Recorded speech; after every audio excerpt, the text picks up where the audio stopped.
He says I'm never prepared. Well, sometimes I'm prepared.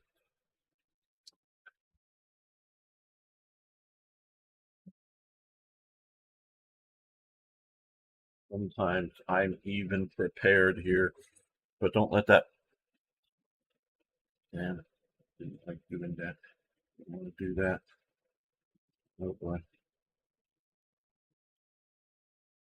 Well, this is a.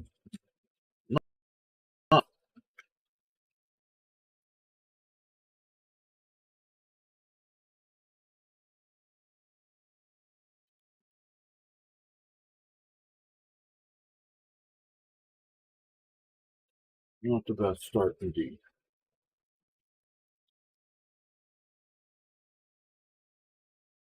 Okay. And I do see Arno is first here. He likes potato soup. Maybe Arno is potato soup. Maybe he both likes it and is it.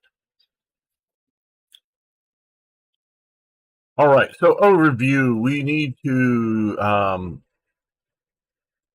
take Silbert and Harlange, take 4 more victories, which we haven't yet, and optional, destroy 5 Panzer units. We've destroyed 3. So we must continue on.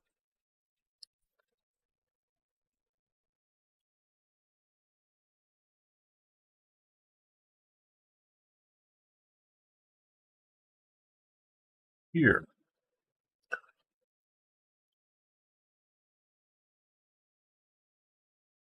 That would not be a very healthy attack.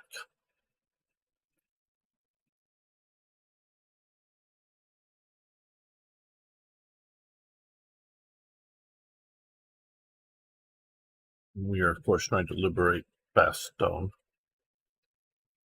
or widening the breach, opening it up larger.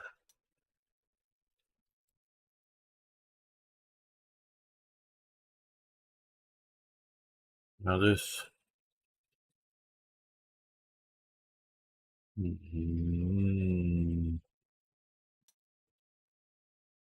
Okay, well.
We could push this up.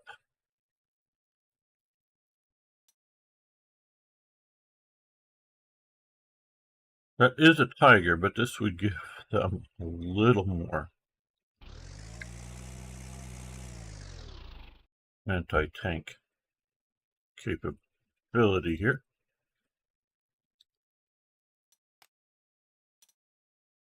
Not much, but a little bit. Might discourage them.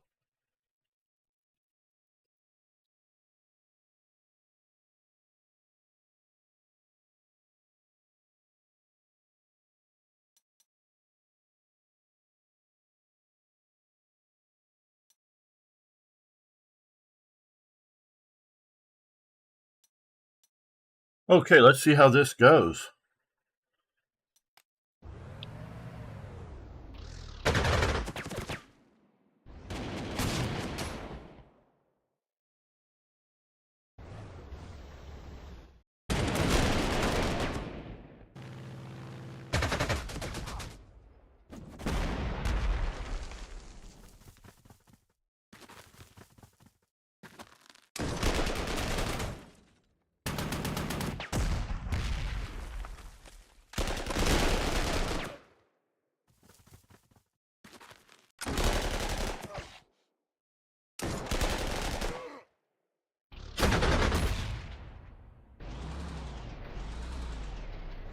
Tiger pulls back. Panzer IV pushes up. They retreat. Doug attacks.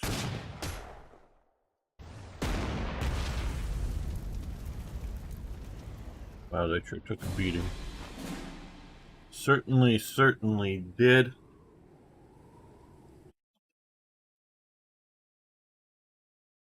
Okay, good. Now with this nice weather we have here. Oh, is it snowing again? We might be able to use our air power.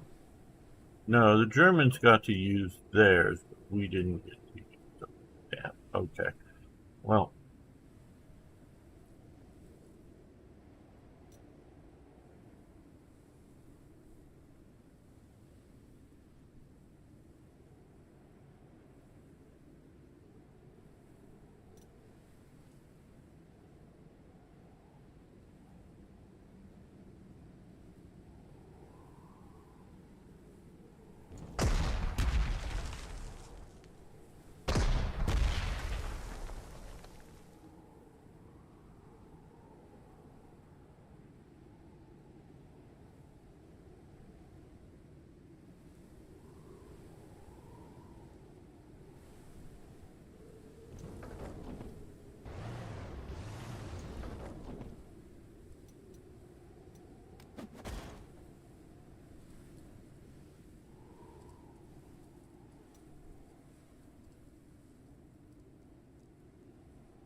they're gonna fall back.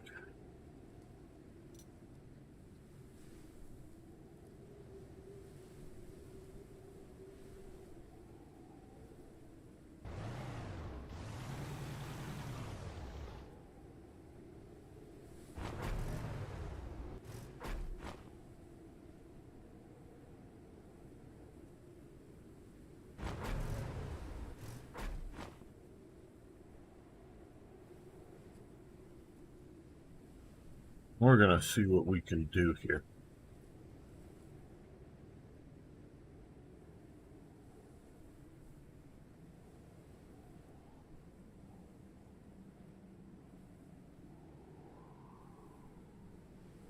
Not as much as I would like.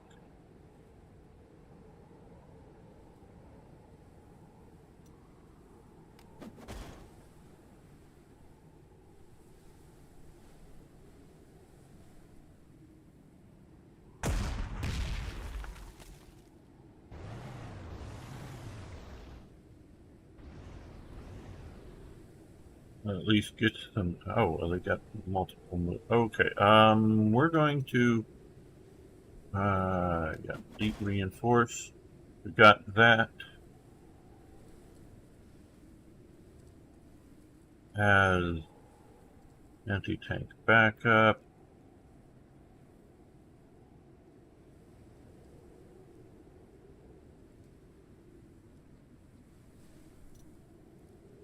I like it.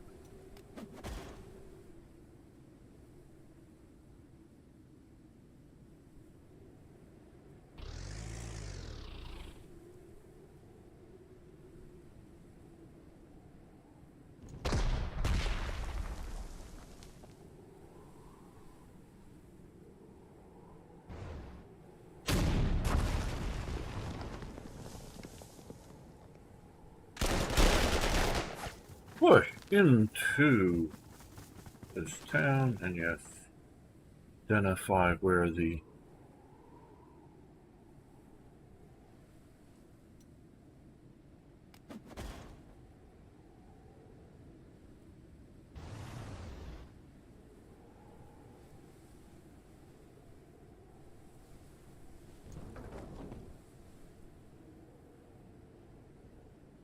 enemy. Yes, boy.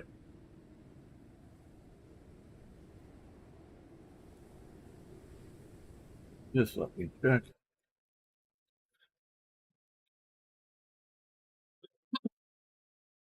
Yep. Good.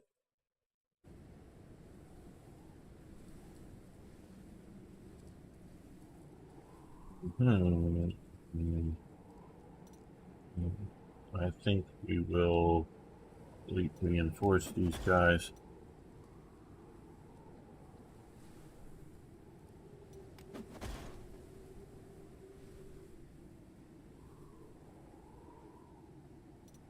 Okay, we'll let the enemy have their push. We'll be smart and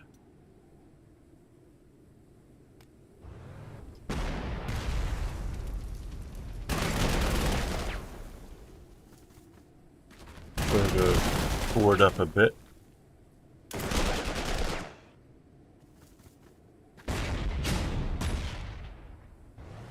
Ooh, that was painful.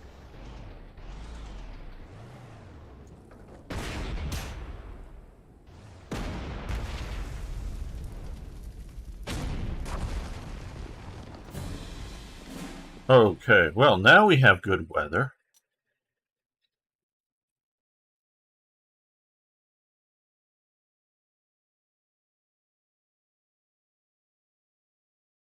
All right, well, and RB25. Okay, we will come with that. Strike this tiger.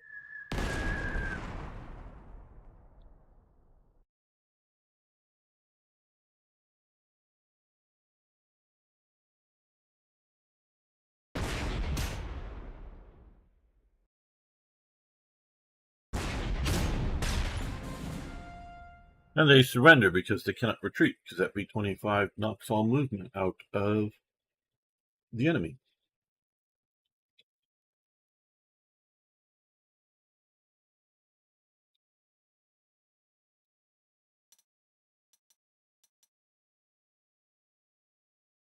And that gets us 4 of our 5 panzers. We have a Panzer 4 moving around somewhere, I think, still.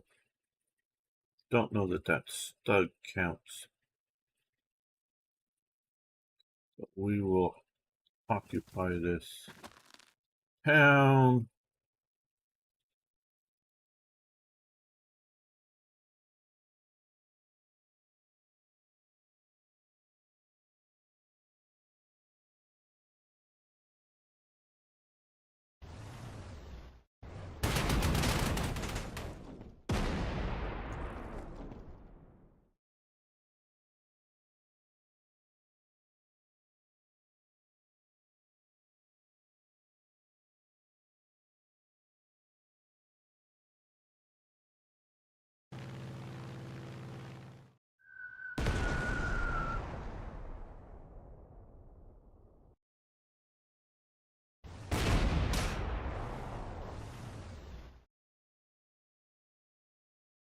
Since it moved, we get to strike it again. Since it's down to that, we get to take it out. Hopefully, yes. Yes, yes, yes.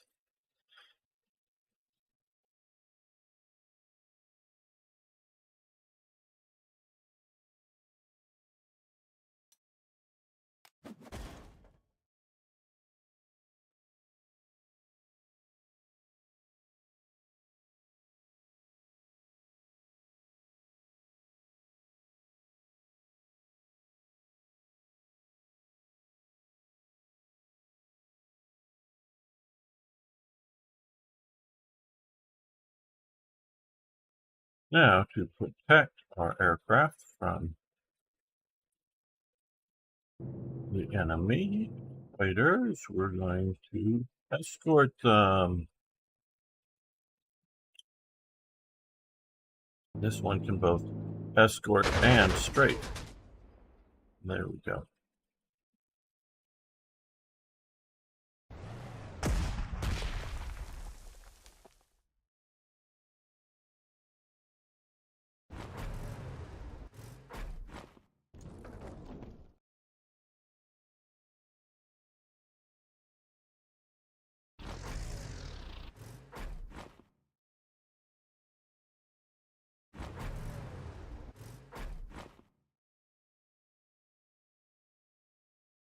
Now, up here,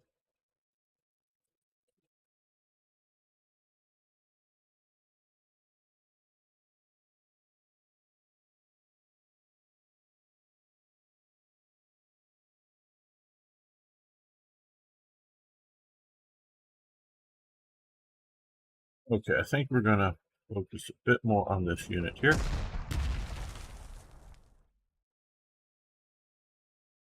These guys we will send in placements.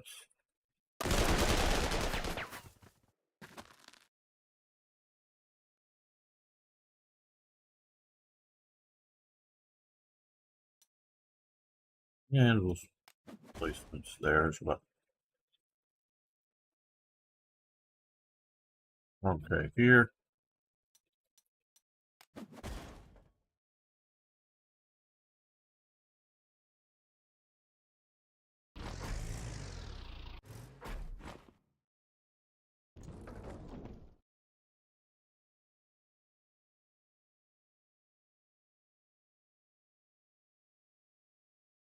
And we're pushing.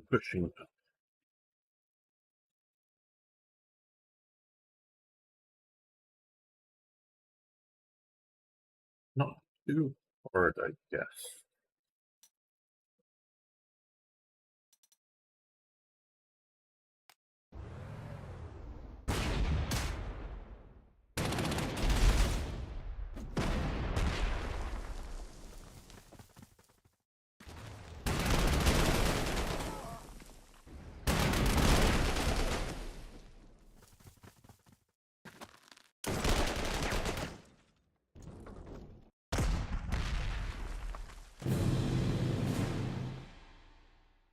Okay, well, that was not terribly bright of them, I thought.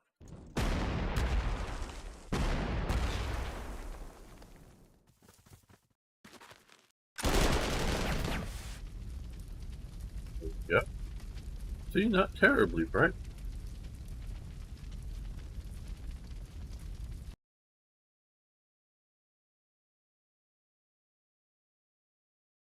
Still have good weather, so our air power can reign supreme.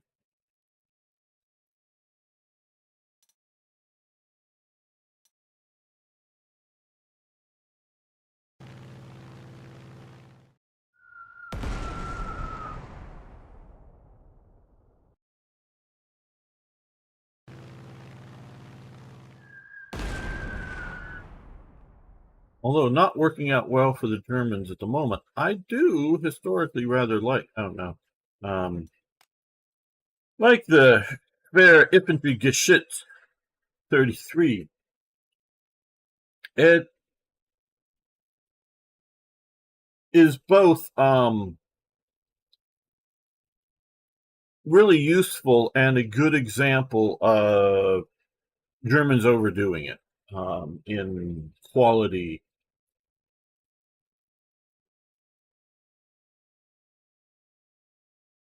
You know,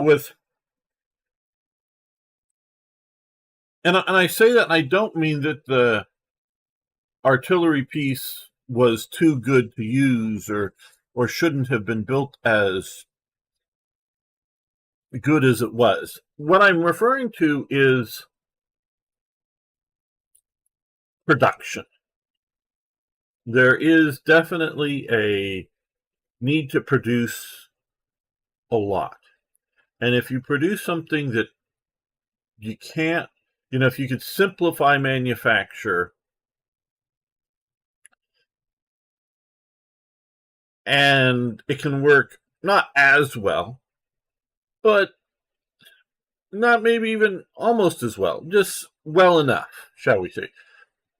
But if it could just work well enough and you could have a lot more of them, it would be better. Hey, Arno, you're actually here now. Cool. Where before that was just I'm here before everybody else. So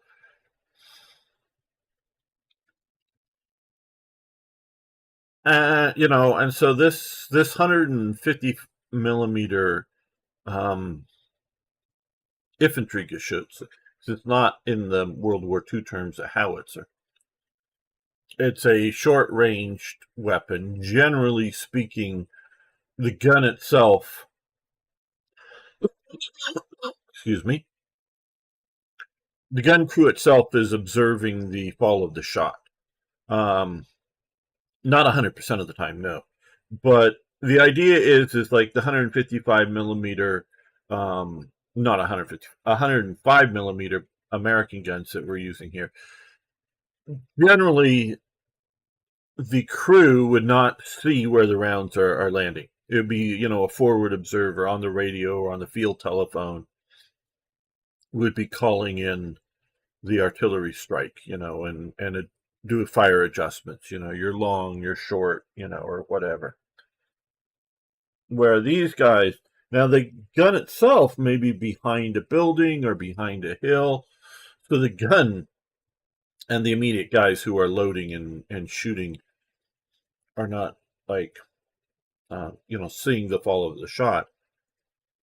But somebody's, up on the roof of the building or standing next to the building or somebody up on the, crest of the hill looking around, they would be seeing and could, shout back to the gun crew any changes. And that's good because it allows much faster reaction to the enemy. Because the enemy isn't going to always, sometimes, yeah, they're dug in, they're entrenched, they ain't moving much, so you can take your time in getting artillery onto the, target. But if it's all a fluid, battle situation, then you need that quick response time. And so this is a really good way to do this. Like I say, I really like the gun. It has a, pretty big boom when it hits. Not as big as a 150 millimeter howitzer round. Those are going to have even bigger boom. They're both the same diameter, just 150 millimeter howitzer round would be longer considerably, so more explosive. So it's great. But the big but,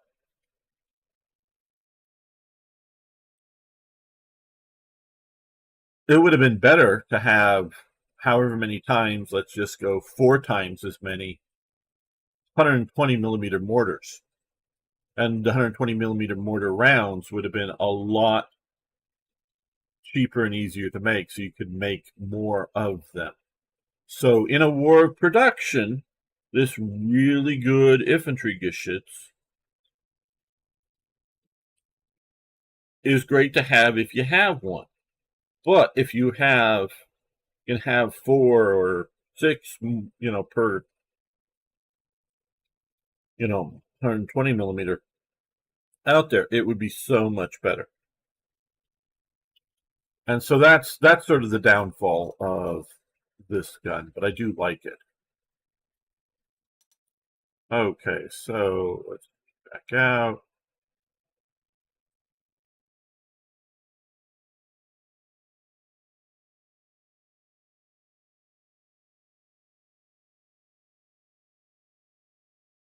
Hmm.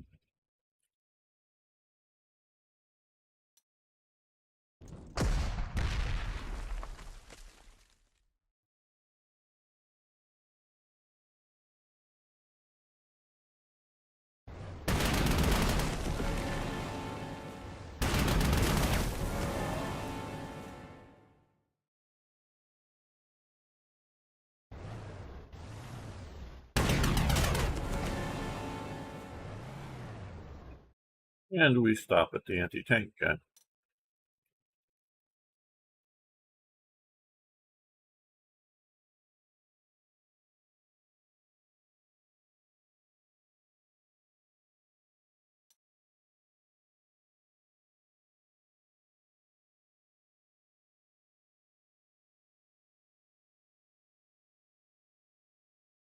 Okay, we're going to fire our 105 there to hopefully suppress them a little bit, and then we're going to come up here and support that if attacked.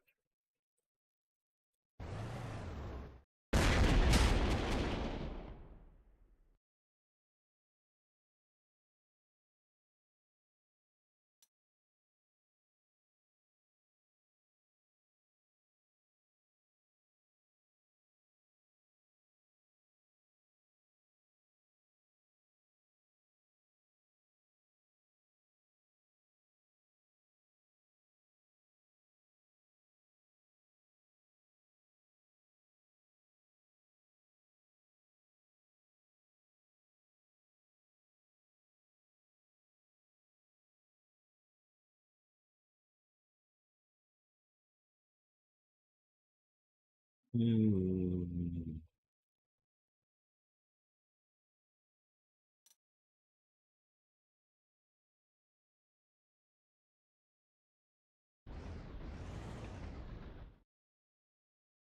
All encircled now.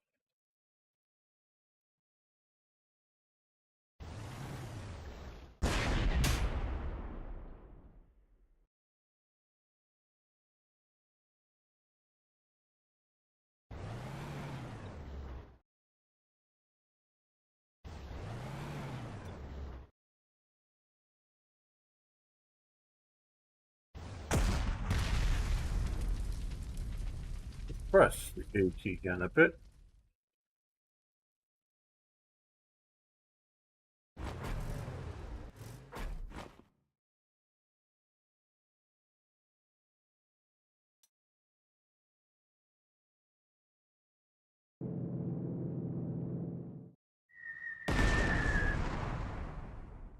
There we go. We'll move this fighter to its escort position here. And we're going to fleet reinforce.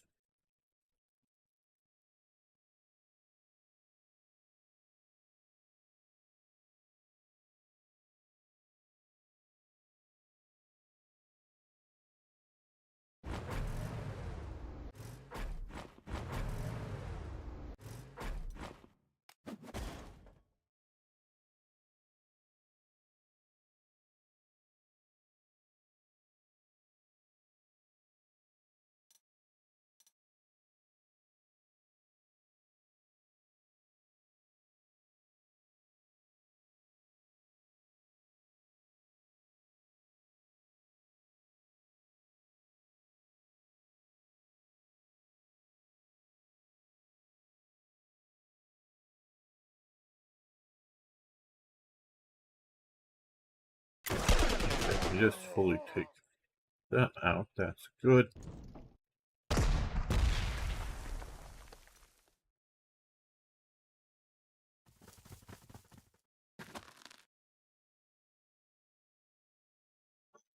Now over here,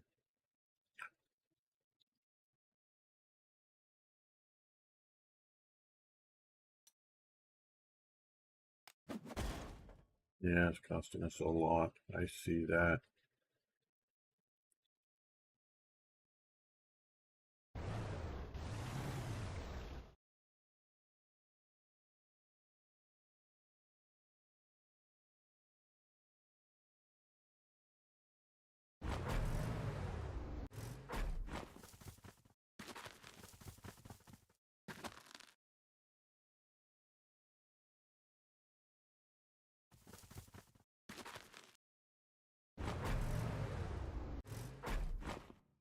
Okay, I think we're getting ready to push up to there.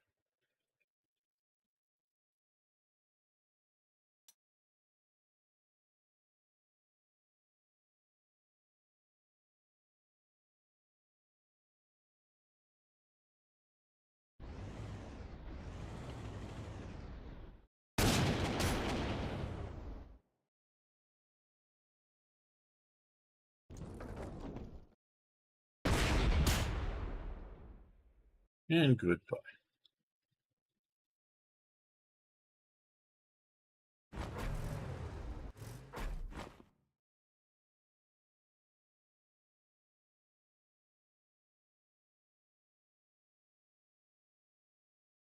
Still need to find the other Panzer unit. I think there's a Panzer IV wandering around up here somewhere.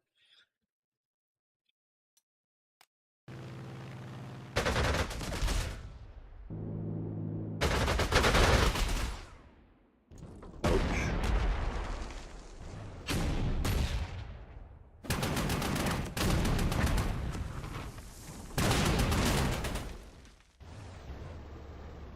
Oh, there's a Stug or a Stew.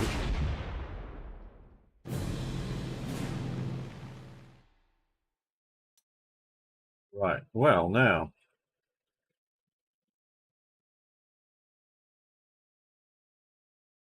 That isn't looking too good. I don't know why the B-47 is going so bad against them, but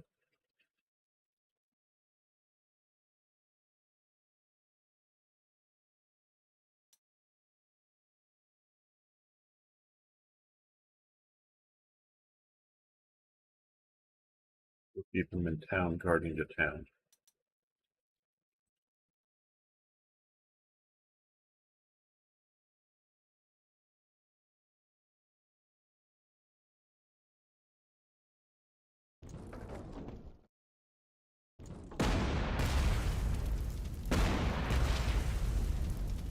Hey, pretty big booms.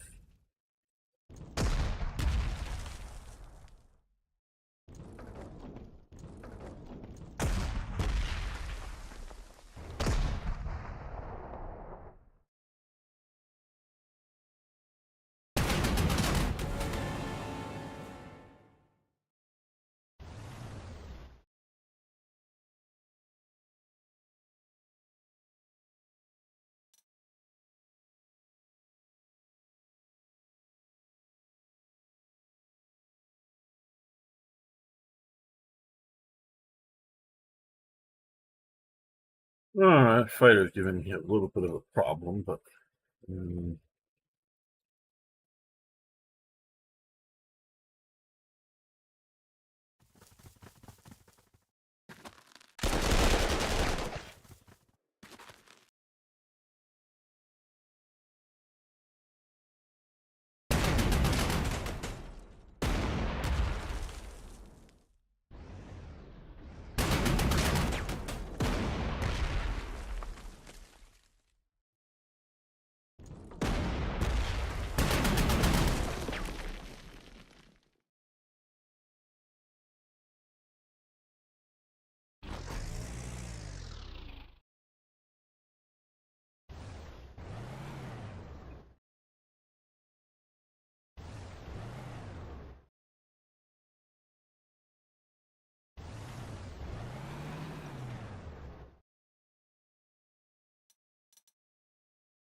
since you went into the woods. Yes, the fall of Poland, and it's gonna, I think, be from the Polish perspective, which I could see be very interesting because it is a real challenge to fight rearguard actions. So instead of like defeating the Germans, your mission it would be, say, hold out for a number of turns before falling back. So that's what I hope. I just saw the announcement today myself. So yeah, I too am looking forward to it.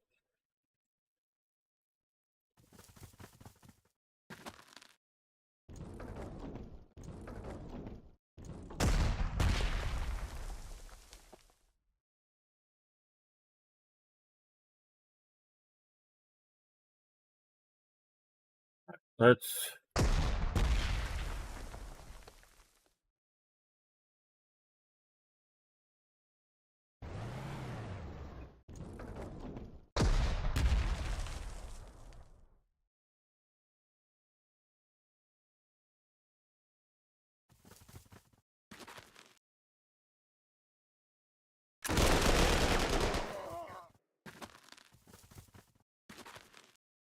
do it. Another town down.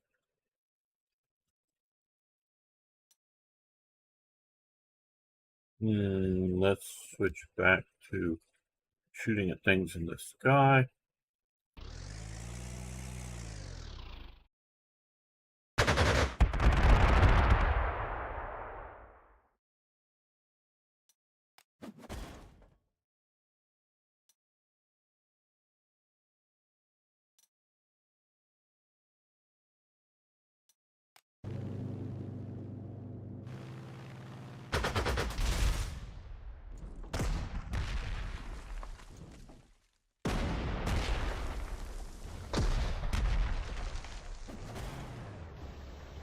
Ah, there's the Panzer IV. Ouch. Okay, sir, we've received reports of a massive Luftwaffe fighter bomber raid against multiple Allied airfields in the Low Countries earlier today. Okay. What is that? I think that's Operation Baseplate or something. However, while causing substantial losses, the attacks seem to have been very costly for the enemy as well, partly due to friendly fire from German flak. Yeah, they're not used to seeing their own aircraft in the sky, I bet.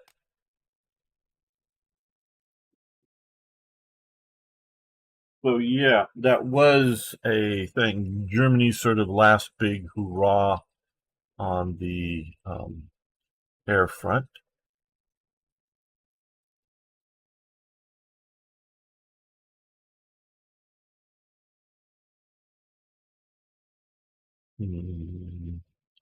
I guess we can just shoot these guys off.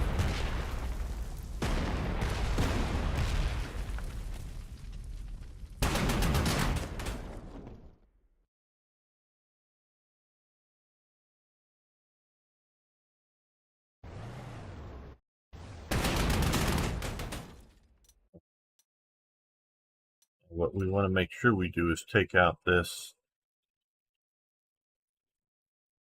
Panzer IV as efficiently as we can, but we need to withdraw him.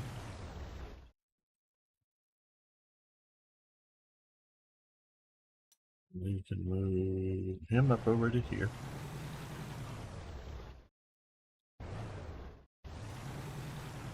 For reconnaissance element.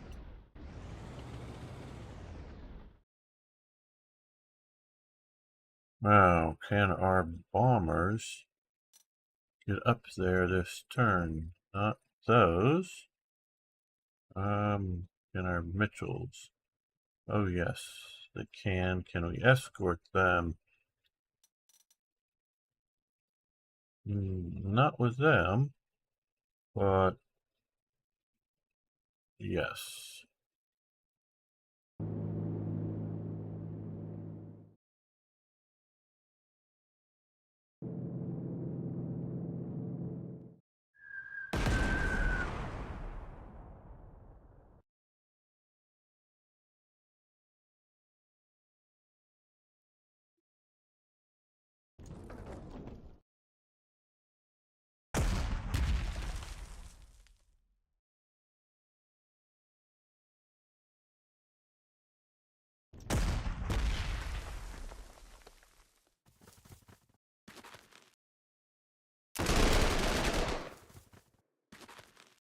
That didn't work out as well as I'd hoped. Okay. I mean, we won and all, but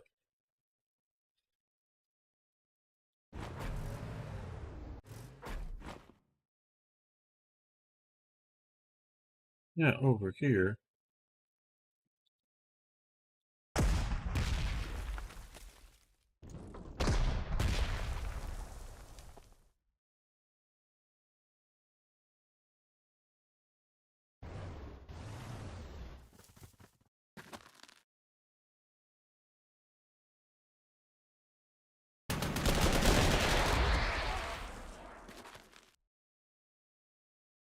Oh, now I was. Okay, well.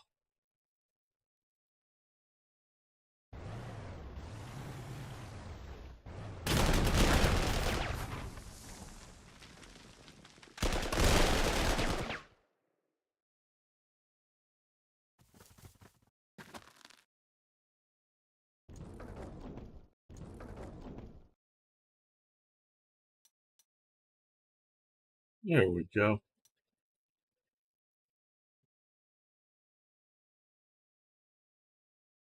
Now, versus this fighter. We do March. Yeah, okay.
105, 105.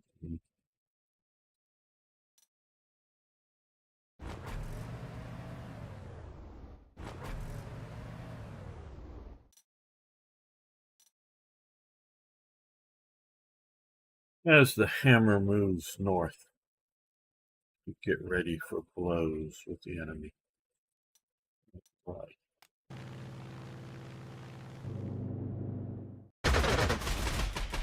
Super escort work. We got shot up a bit, but escort.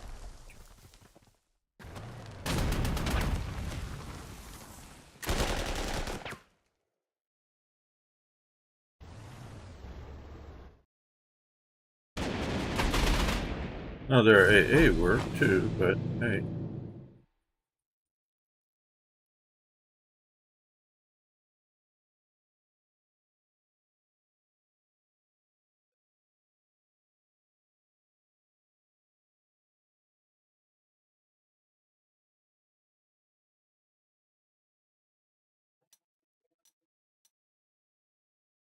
Hmm.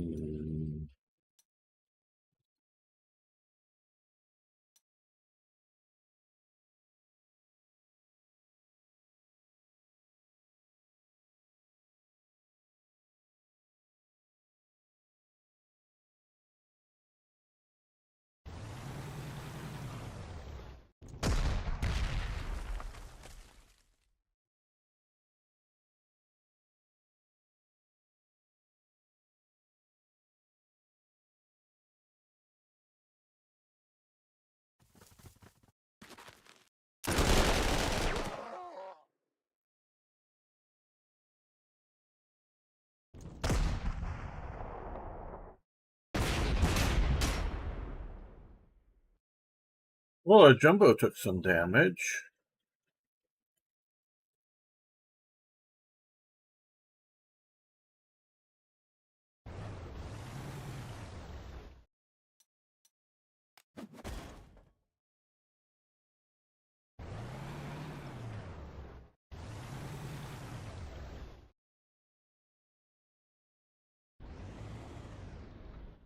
There's Jerry.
Pushing them, keep pushing them.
There you go. I like that.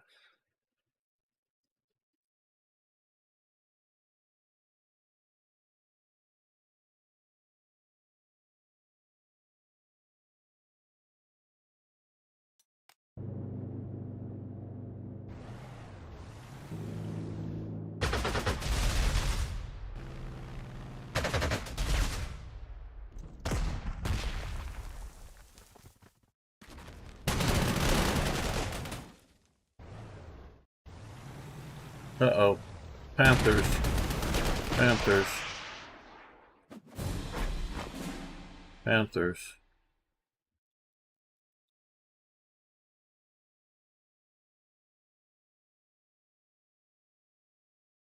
Okay, we'll have to worry about that in a moment.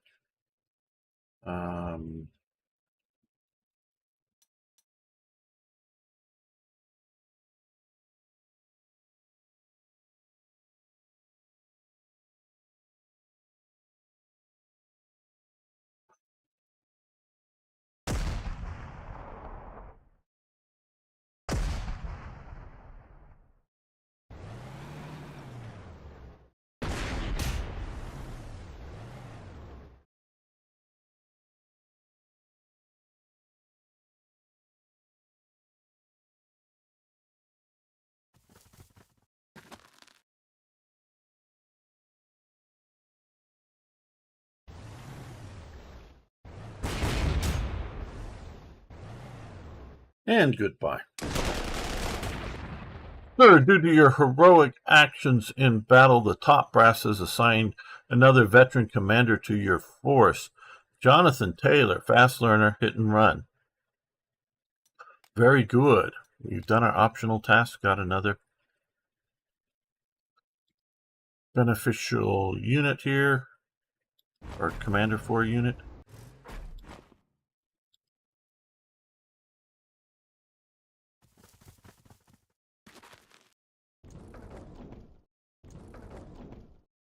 Now let's swing this over this way.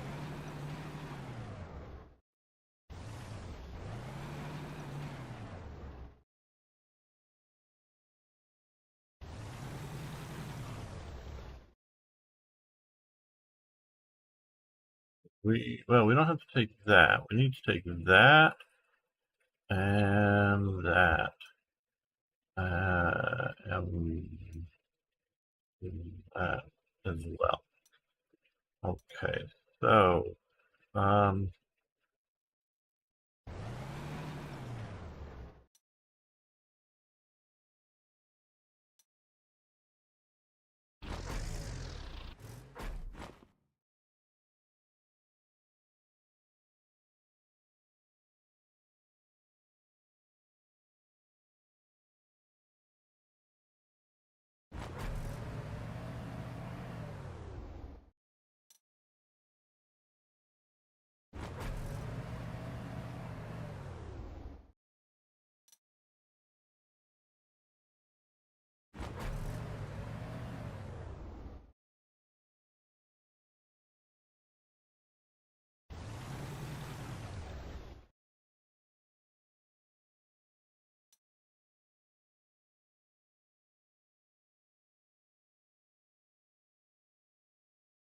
hello. Let's see. Jas Fathom Montgomery, how you doing? Well, for me, it's actually good morning would be reasonably accurate.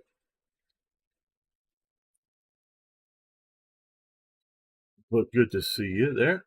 Here.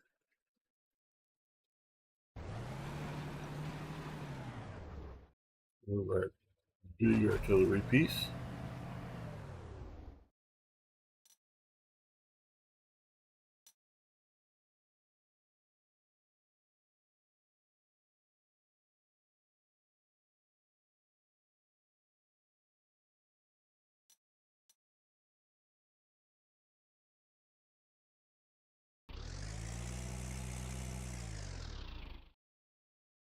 You want to leave some of the. Oh, you can withdraw the thing. keeping some forces around. Hold the flank, push. On the other flank,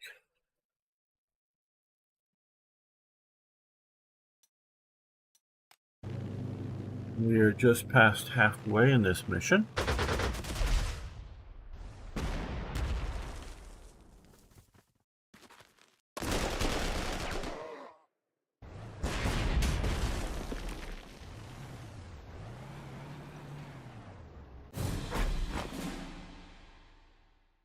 Okay, well, they're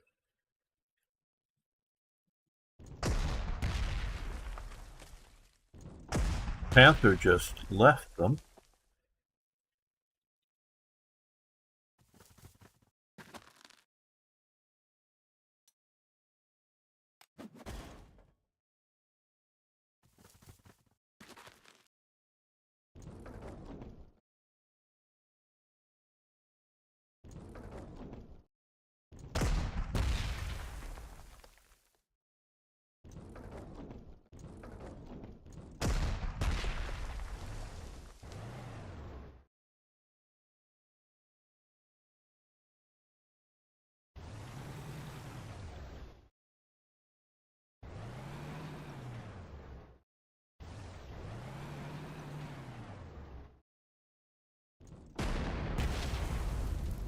Uh-oh, counter battery fire from somewhere. Oh, way out there. Oh, they've got a big gun out there.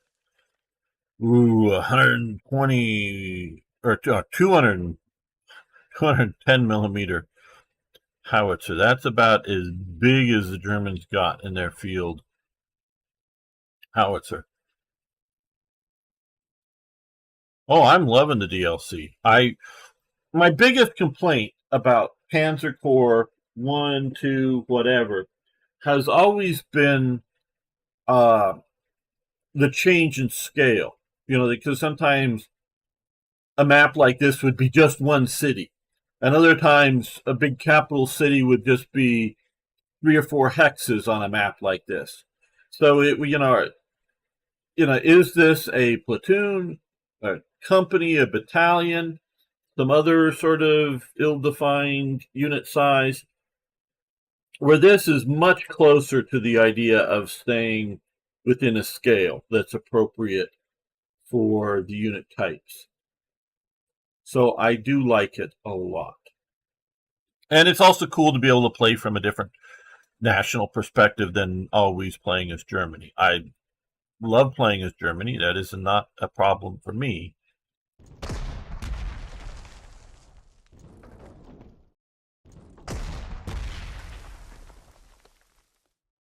It's just,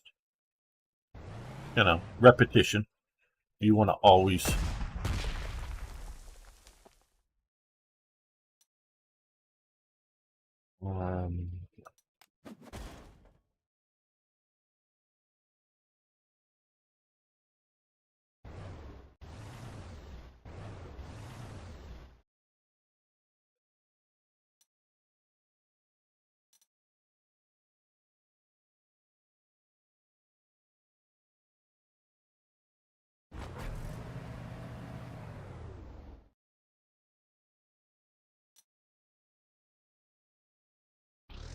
there we go.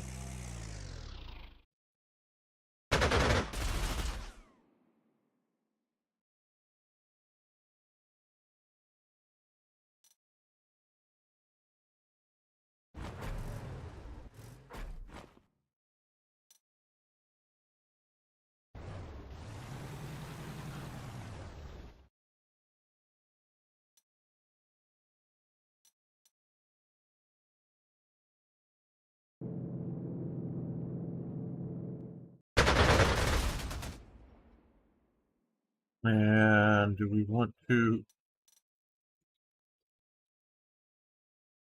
Yeah, I guess we do.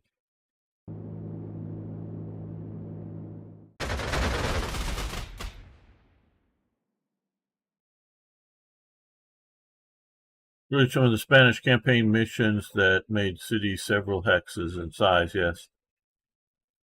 Oh, yeah. Yeah, that, I did like the Spanish DLC too.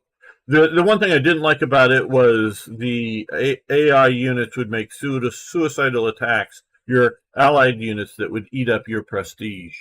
But beyond that, I did really like it. So,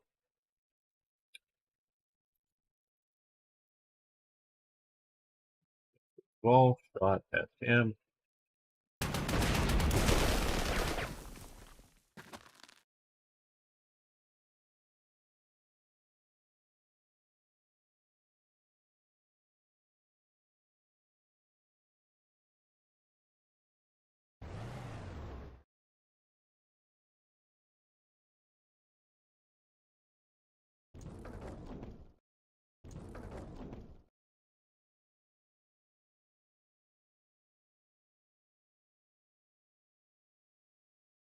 But as yeah, yeah, Arno. At some point, I will play. I'm not sure if I play it for the YouTube channel or not. I would definitely consider it for that. Um, I just like Panzer Corps enough that I play this. Anyways, look, guys. There are so many games out there. I mean, there just are. And I've recently been having a lot of fun playing Manor Lords. It's still early access. The game is still very early access. It only goes up so far in the development tree. You can tell that they've planned a whole lot more to go through the development tree than what they're doing. So I'm not advocating anybody buy it now, even if you think you may love it, because maybe even if you love it or love it eventually, early access may not be your thing. Wanting to have to not even so much deal with bugs, but just deal with a product that really isn't ready yet. But what I was playing last night, mostly sort of learning it, is Field of Glory Kingdoms. And so you got to understand, Manor Lords is sort of call it a city builder, but I guess technically it would be, but it's a little bit more of a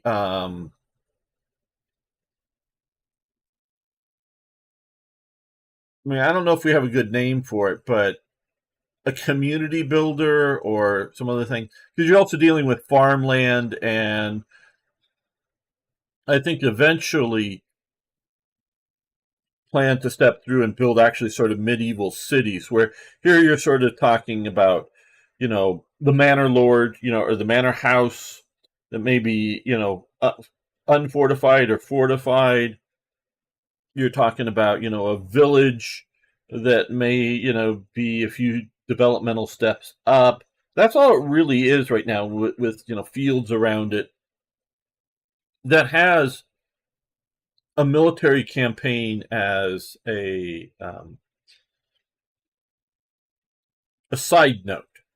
So if you're looking for a war game, Manor Lords isn't it. If you're looking for resource management, development of a community, have everybody in that community have a personalized name, at least first name, and obviously they'll be repeated just because people, there's lots of Bobs in the world. So, but it's really done that way. Now, when I was playing, Field of Glory Kingdoms last night, trying to sort of learn it because I'm going to be streaming it tomorrow for Slytherin. It's more of a grand strategy, medieval game in which there is definitely economic development. There's also sort of piety and sort of loyalty or cultural sort of development to it. That you have both a grand scale military campaign and a sort of battle campaign there attached to it. So it's that sort of game. Now, if you pair, and you can pair it together if you have both, Field of Glory Kingdoms and Field of Glory 2 Medieval, it becomes a grand strategy game with a war game attached, because you can fairly seamlessly, I mean, you're doing it, but export out, instead of having the sort of auto resolve with sort of formulaic battles within Field of Glory Kingdoms, you can have it, you export it out to, medieval, and play it out as a miniature war game, turn-based miniature war game, and then whatever the results of that battle are, re-imported to the to kingdoms. So then it becomes really a war game that's both a tactical and a grand strategy war game. And so and so I'm playing that. And how much time do I have in a day to play all of these games? Now, I can learn and play some of Field of Glory Kingdoms, and I might, because it looks pretty good, I might become, just want to play a lot of it as just as fun. I know Richard of York, another streamer and friend of mine, he loves, and I love too, the Field of Glory series of battles, but he really loves it. So he's going to dig deep into it, I'm sure, and just play it for fun. I can't play all of the games out there as they come out. I mean, I could, 5 years, 10 years behind the publication schedule of these games get to stuff. But so, what do I choose just for fun? Well, I went back and played just for fun the whole Panzer Corps 2 series, the Axis Operations series. It starts in Spain. And then I played through the historical path. The non-historical sort of ending path, I have not played through that yet. But I played through the historical path, and then the haven't finished, but the sort of 46 fantasy campaign. There's a second. Excuse me.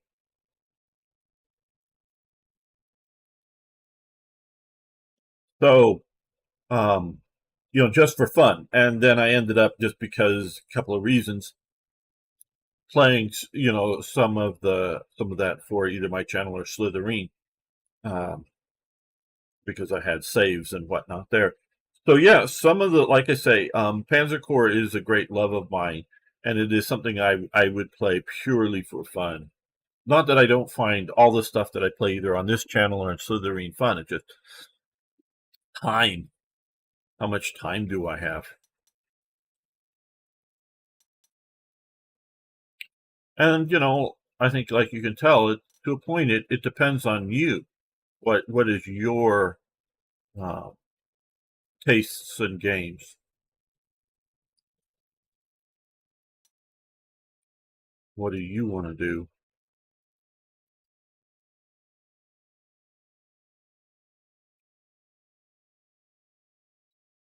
All right.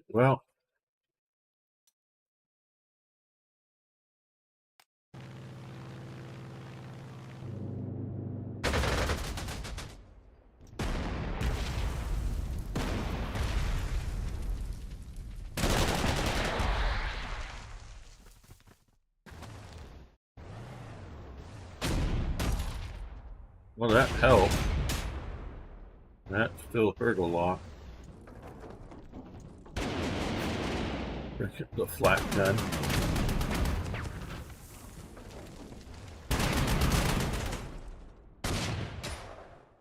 Ouch. I just lost a core unit. Ouch. Ouch, ouch, ouch, ouch, ouch. But I do have a hell of a lot of artillery here.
Well, out this field of operations,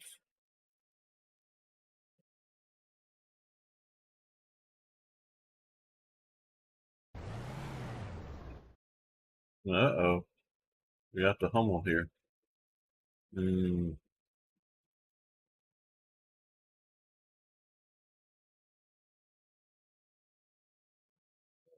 Well,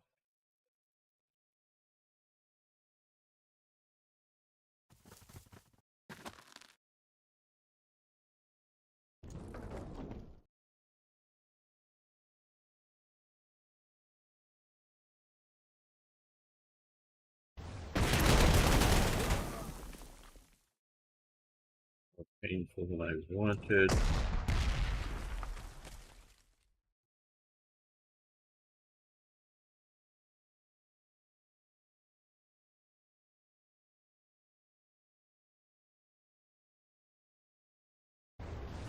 Yeah, I should have handled this much better.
Okay, well, I think that's looking good.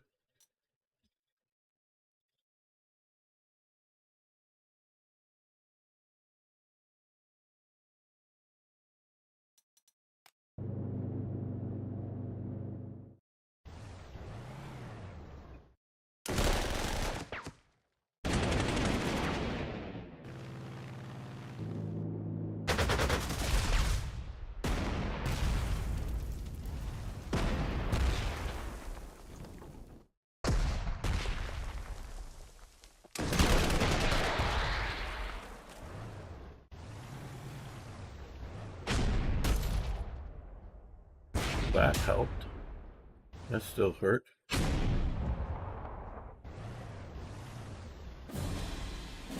We're gonna see. Needs 203mm artillery and some 150. Well, we have one battery of long toms here, which we used it to push there. We're going to use it now to push here. Where do I have an air base? They've got one way out there.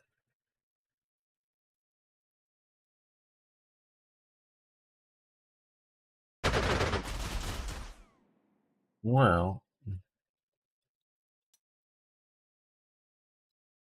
that have the range? It does. No, it's weak, but we're going to come up and weaken it some more.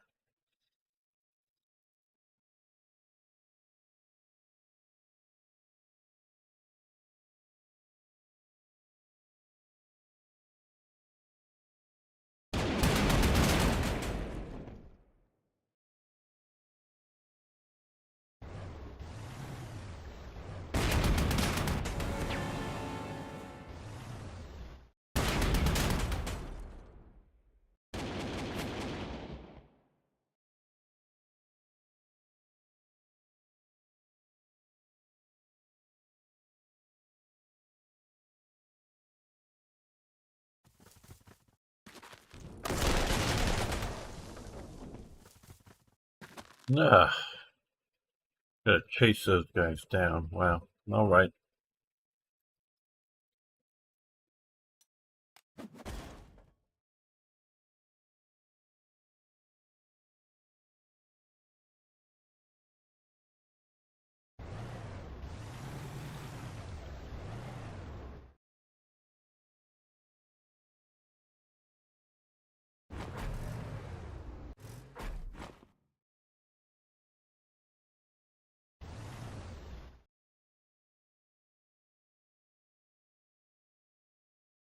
Hmm.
Oh, there's the Hetzer.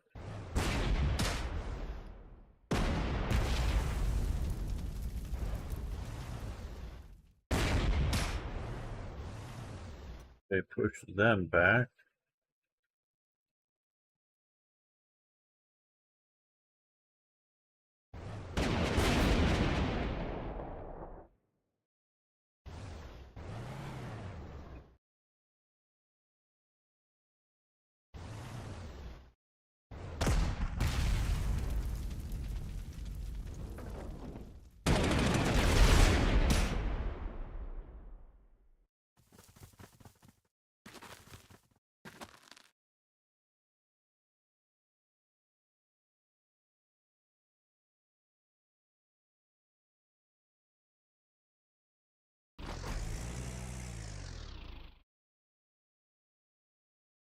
Okay, so putting pressure up here, dealing with the Panther down here.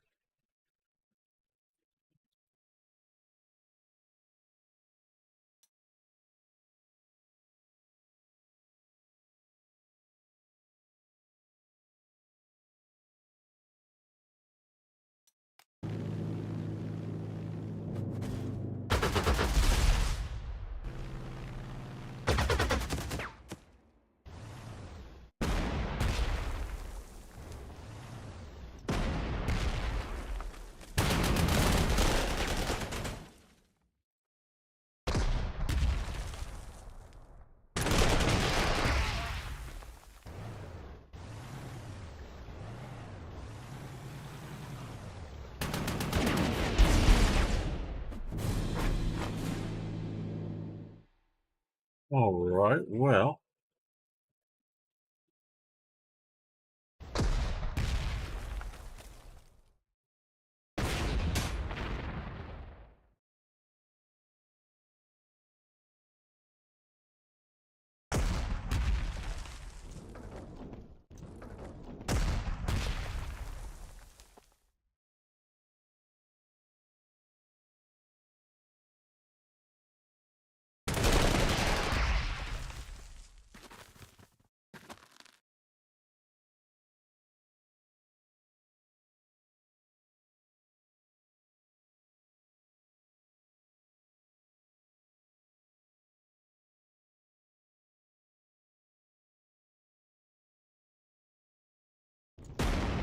Long Toms in action. Just pounding on them hard.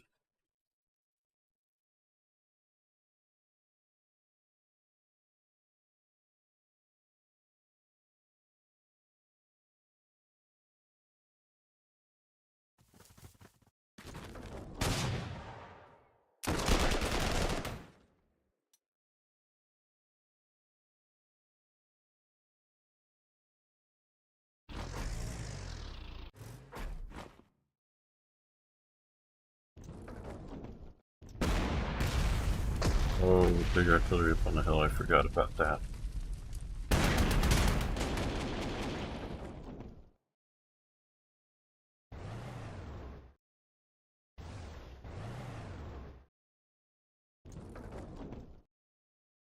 No, I don't want to shoot at that.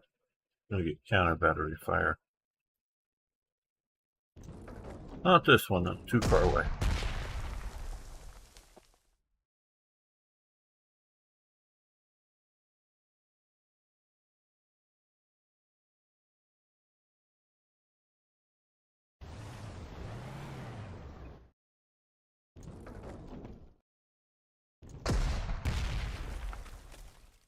There is enemy aircraft. There we go. That's close enough to shoot at him.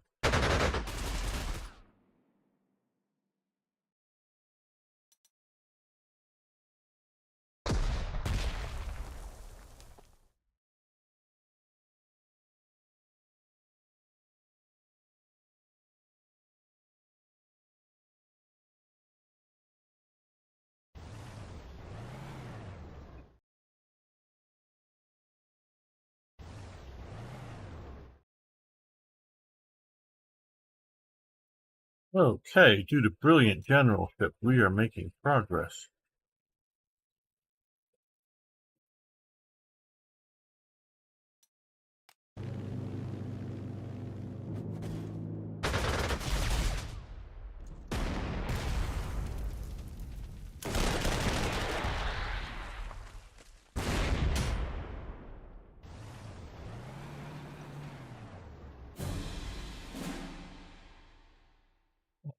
Well,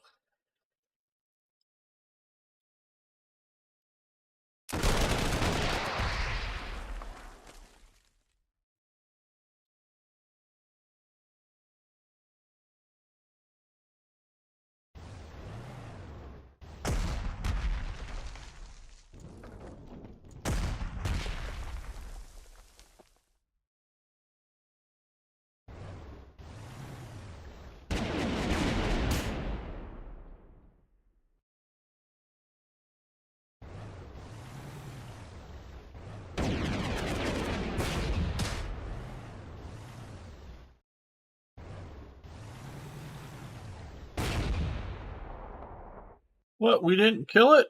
Damn. Are they keeping relatively historical? Do they give an option to sneak in some Pershings a little earlier, anything of that sort? Not that I know of with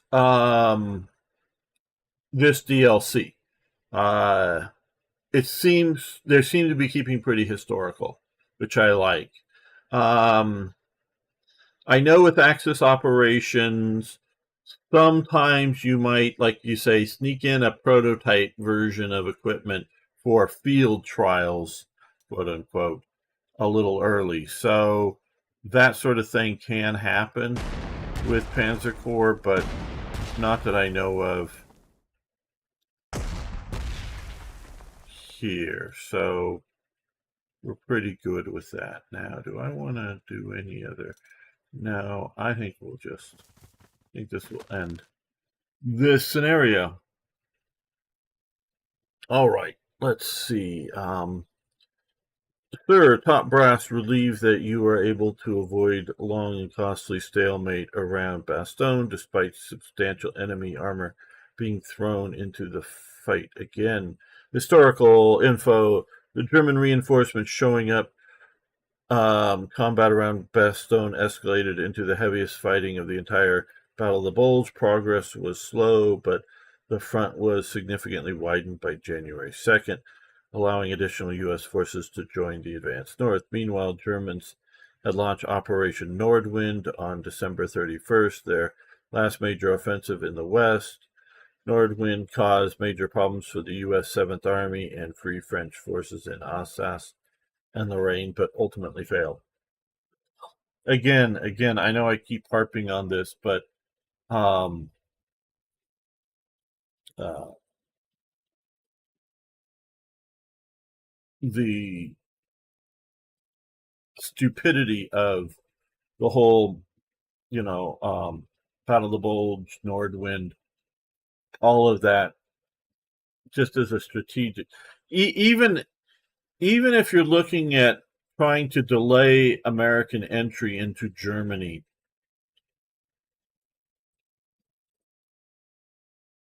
just oh no, it just isn't good. so long as Germany had the forces, and I don't mean just men and materiel, but um, had the units that were combat capable, and by units I mean well trained, organized units that were not just a collection of men with equipment, but with good leadership and coherent fightings, whether it's squads or battalions or whatever. So long as they had that, those units were dangerous to the Western Allies or to the Soviets.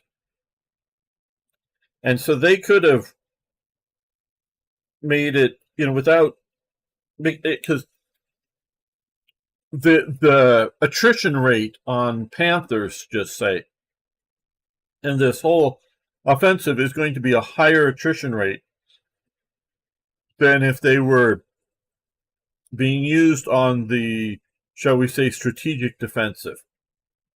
Maybe localized offenses, around a combat, around a town or a village or whatever. Not saying not to, to make attacks when they're useful, but they, like I say, they were, could be much more useful there. And I don't know, Arno, what dates the Pershings were available, but to my knowledge, there weren't any Pershings used in the Battle of the Bulge. And see, this is what you got to sort of understand. There were 76 millimeter equipped Shermans of one flavor or another available to the divisions that participated in the D-Day landing and the immediate follow-ons to it. I don't mean just like, because we're, December 8th now, 2 days after D-Day, and 80th anniversary. I don't mean just like now. I mean, the battle for Normandy. But all of the divisions declined to use them. They were in Britain, and Armored Command was going, hey, we've got these new 76 millimeter gun Shermans for you. And they got, nah, we'll just keep with the 75s. They're good enough. Well, most of these divisions, for the most part, had not, their unit commanders had not experienced the Panther. Sure, there were people around probably that experienced the Tigers in North Africa, but those are, excuse me, very limited numbers.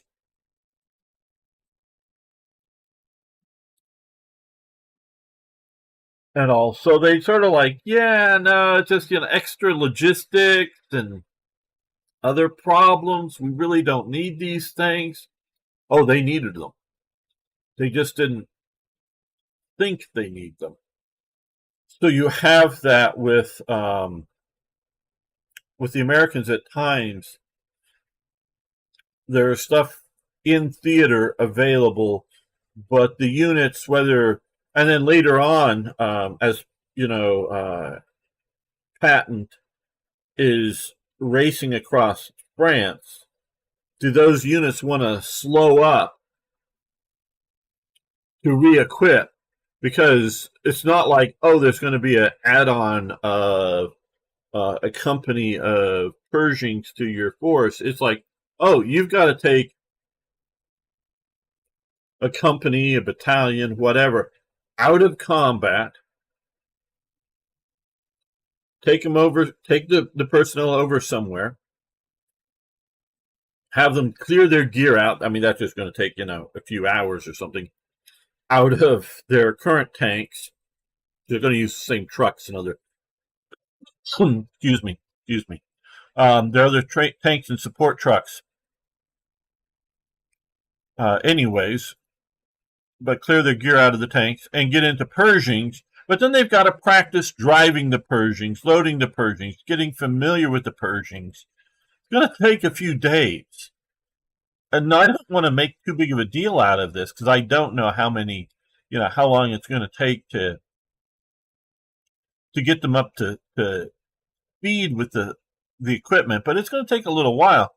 And when you're just trying to push across France, or at Battle of the Bulge, where Patton, who is already sort of like half prepared for it, but is able to move his forces along the front line and hit the Germans in the flank. Are they going to stop for 2 days or 3 days or a week to get the Pershings up and going, even though they may be sitting in Paris or somewhere, by this point? I don't know the date. Now, as time is going on and they're encountering, Tiger IIs, because remember, to my knowledge, the first real Tiger IIs they're seeing for the Western Allies is the Battle of the Bulge. So they have not really experienced those before. And so, you got 76 millimeter, and, Arno, I know, plays War Thunder with me. You got 76 millimeter Shermans that, okay, unless it's the jumbo that has been upgunned to it. I think that's mostly done in theater. But they're able to very effectively take on most of the German tank. And the Americans are, with their tactics, are able to surprise and hit the Germans often, their Panthers in the flank and whatnot. So you got a pretty good gun doing pretty good work. And it's not until you're running into, like I say, into, Tiger IIs that you're going, oh shit, we've got to have something more. And then they barely run into, but they do a bit run into Yag Tigers. And so, it just, again, to a commander. And it's going to have a whole new logistics train, new spare parts. Mechanics are going to have to get used to the new equipment, different main guns on the vehicles, all of that was there, but after the Battle of the Bulge. And so it's when, yes, I thank you, Arna. I'm pretty sure that they were like, by the time of the Battle of the Bulge, they were probably Pershing sitting either in Britain or somewhere in France. That doesn't mean that the divisions that were engaged had them yet. And like you're saying, they didn't use them there. So, yeah. All right. And this game obviously is a tactical game, so you're not making like a Hearts of Iron decision of when to, equip units. Well, I think we're gonna keep the live stream going, but we're gonna end this episode here. I want to thank everyone watching. Please remember, of course, to like and share and comment below. See you next time for more Hearts of Iron. No, not Hearts of Iron, but more historical gaming. All right. Let's continue this.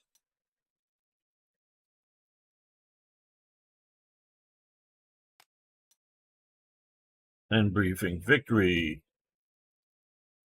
Okay. Command British forces in the Battle of Brunei or go directly to U.S.-led attacks towards La Roche. G2 assessment. You cannot deploy core units at Brunei, but may re-app extra bonuses there. Afterwards, lead your forces at Loage, but you can skip Brunei entirely if you wish. Okay, so we sort of have a side mission, commanding British forces, or go straight to La Roche. We're going to do the side mission. I mean, we could, okay, just seeing here. Let's do this.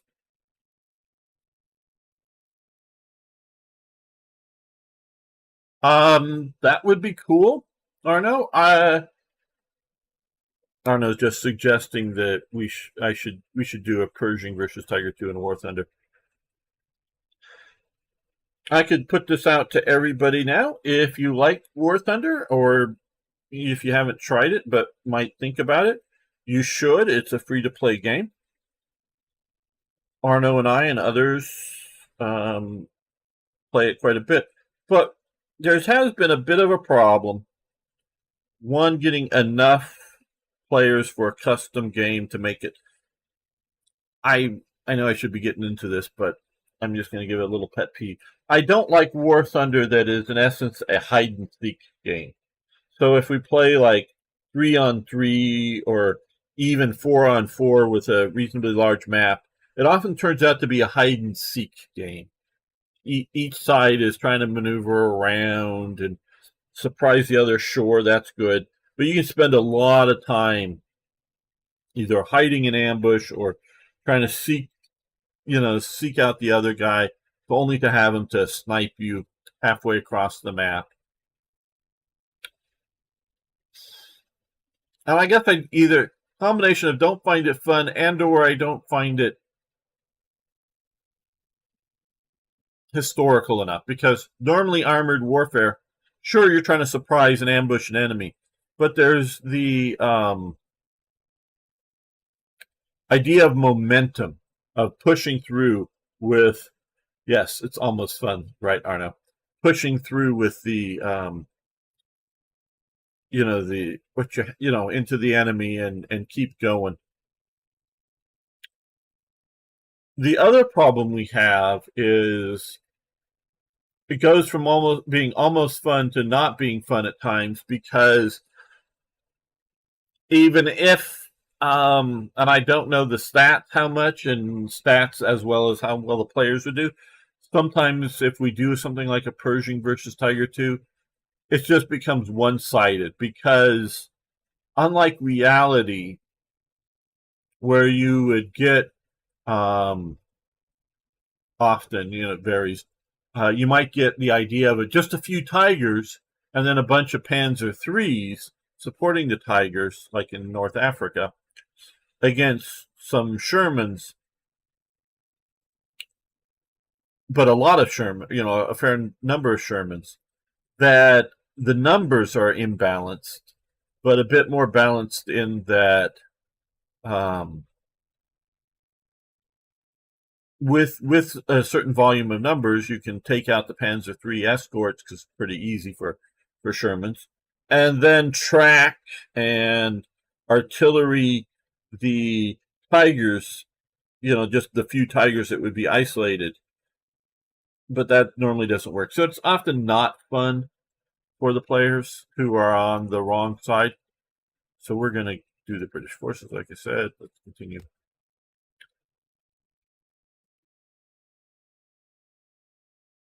But yeah, I'd like to organize more of that up. So if you're interested, we normally play those on Sunday. You can download the game for free if it's not currently in your Steam library. London Culling, British 30 Corps, key to hold the Meuse crossings during the German advance, is now joining the Allies' counteroffensive elements of the 6th Airborne Division, including Belgian SAS, prepare to take Rochefort and drive the Germans from key villages. The Paras were deployed for D-Day but did not participate in Market Garden later. They formed the reserves of the 1st Allied Airborne Army together with the 82nd and 101st. Now they are facing the most forward elements of the 2nd German Panzer Division. Excuse me. Sir, while this is a British-led mission, we need to coordinate closely with our allies, so U.S. observers and liaison forces will participate directly.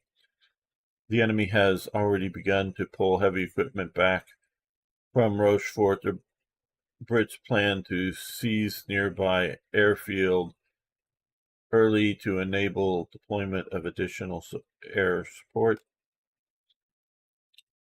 In the southern advance towards Bru and Grunpoint looks more difficult, as enemy armor is still expected to offer fierce resistance there. Detachments from the 29th Armored Brigade, which already sparred with the enemy spearheads after Christmas, are brought in again to support the Paras. Primary objective, take Rochefort and Grenpoint, 300 prestige. Optional, take Brune and Varvel, another more prestige points, and take Rochefort Airfield, another more prestige points. Okay, I guess that is it. Okay, so we are commanding British. This is a very good way to sort of keep it somewhat historical and allow to tell the interesting tales of the war. They can only get through to here.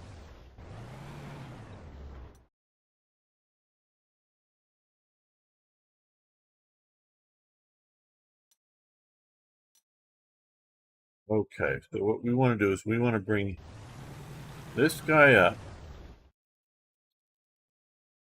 this guy to here. We're going to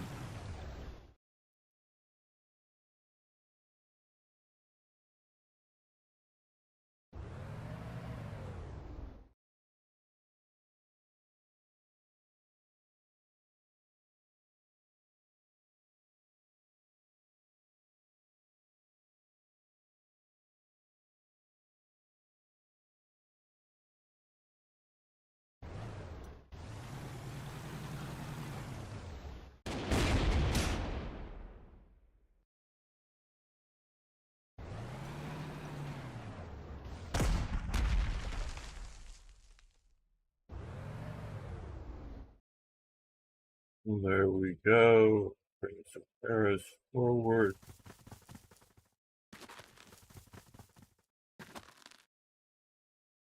Okay, we got a 17-pounder. Good, that'll give anti-tank support to those forces.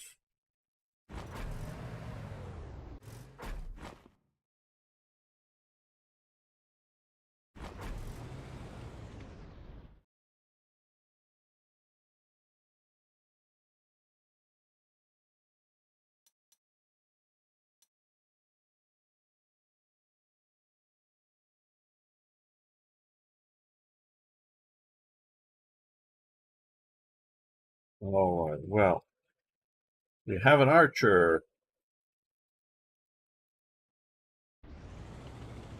And hello.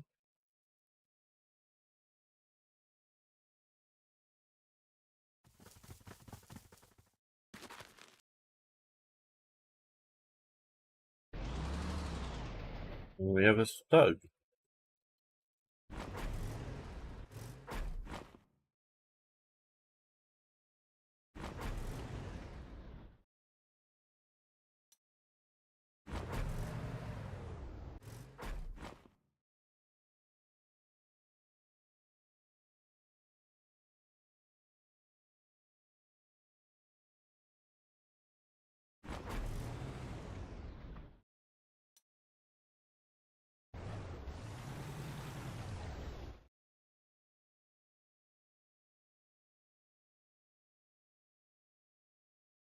Oh, we didn't notice over there. Hello, Chatter Steve. Did you play? I have not played it yet. It does look fun. The IL-2 tank crew game. I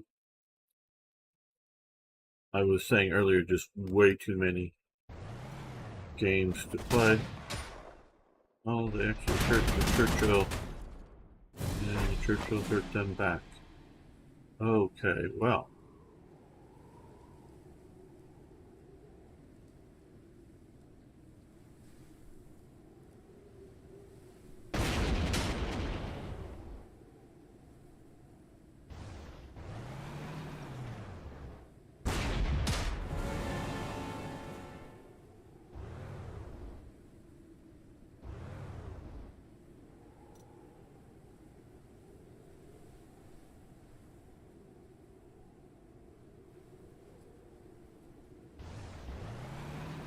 I just got ambushed badly. Very badly.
Hey, hello. How do you say that? Hanu H? How you doing? Okay, we got some panthers.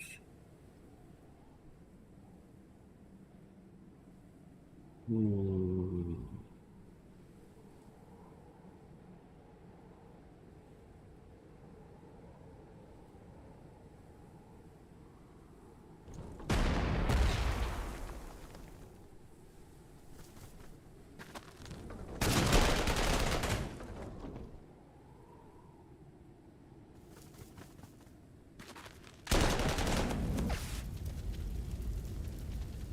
Well, that took them out now.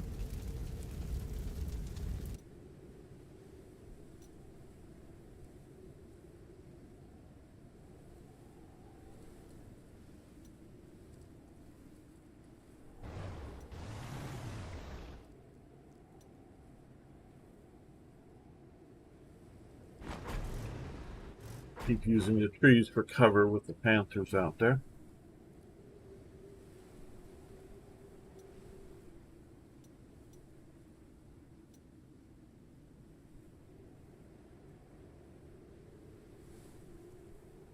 Where's Roadford Airfield? That's up there. Okay, we want to take that soon.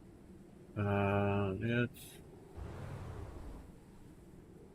move that up just a little bit so we can see what's going on.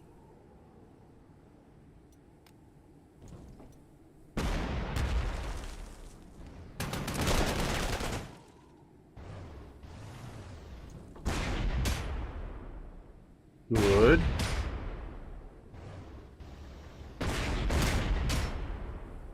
Ow, but still good.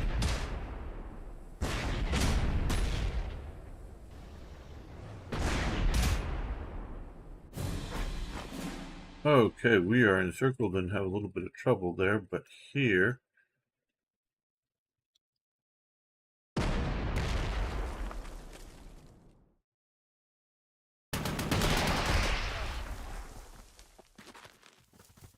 Now, here. We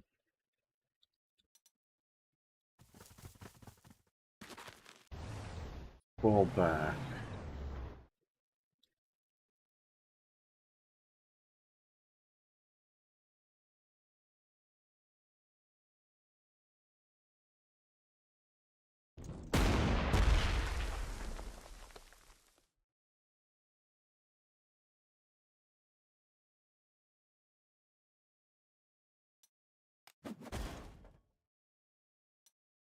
Reinforce them. Now, up here is where we're having some trouble, but not maybe as big a trouble.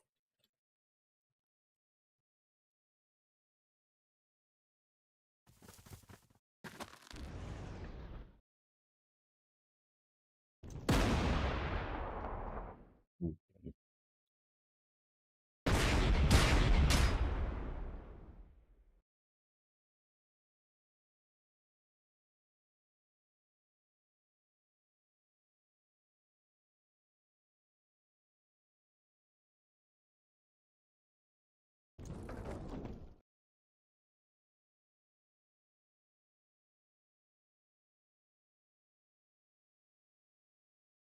Yes, we could definitely use some air support.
And the Panthers fall back.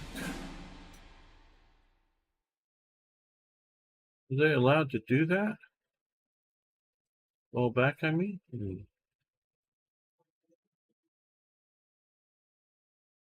Hitler wouldn't like it.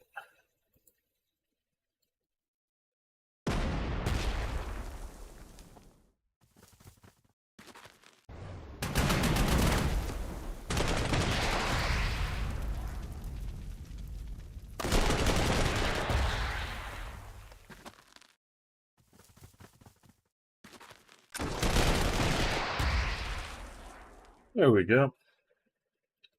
That'll learn them.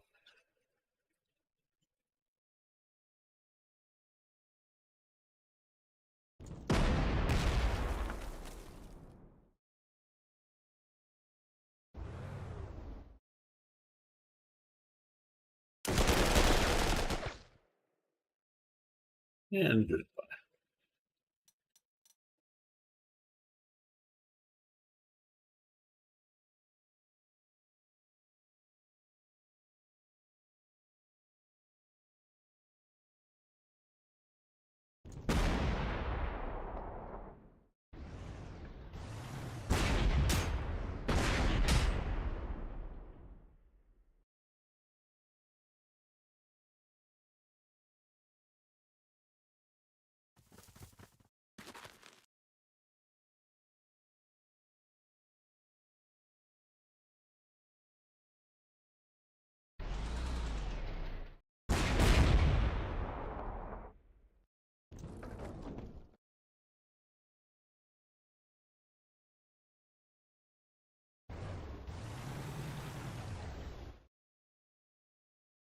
Hello, I have been released. I wonder what you've been released from.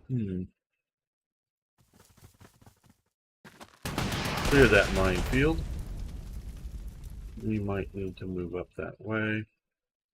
Maybe clear that one as well.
But look at what happened. They came into the forest. And infantry in this game, at least, can slaughter tanks in the forest. And depending on the forest, might be able to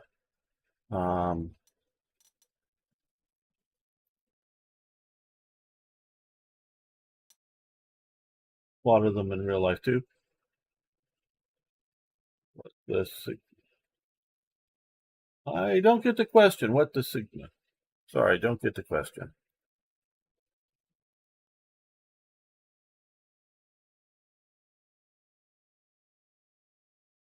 Well, and they fell back. All right.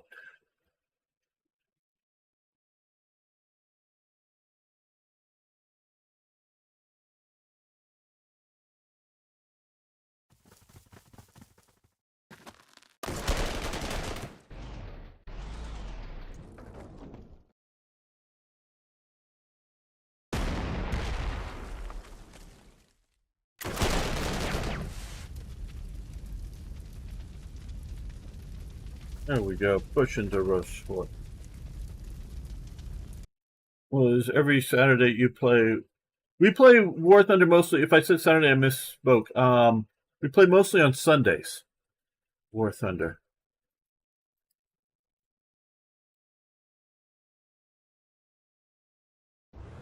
We'll use infantry against that. I think. Yeah. There we go. Well, maybe now tanks.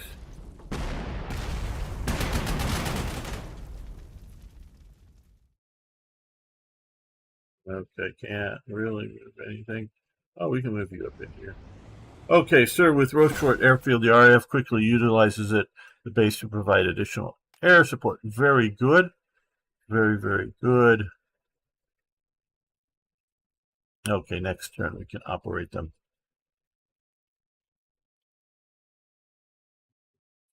Senpai, okay.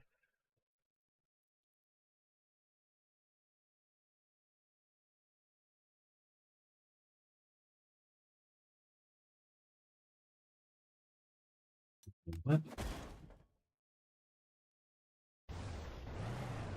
Oh, boy.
Okay, so we have one of the main cities or objectives, and we need to still take the two, Barun and Wobble. Okay, here and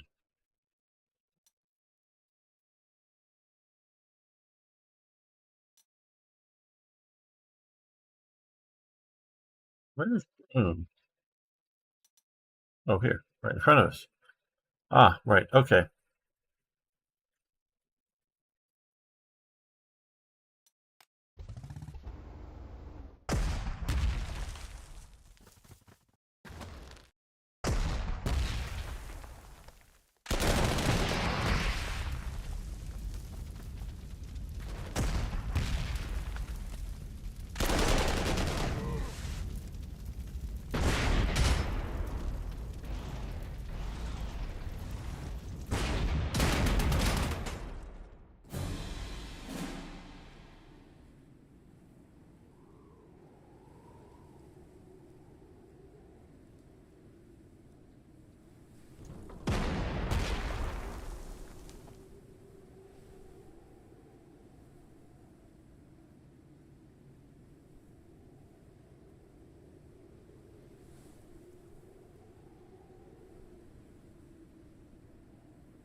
Still probably the Yag Panther there. Should not forget that.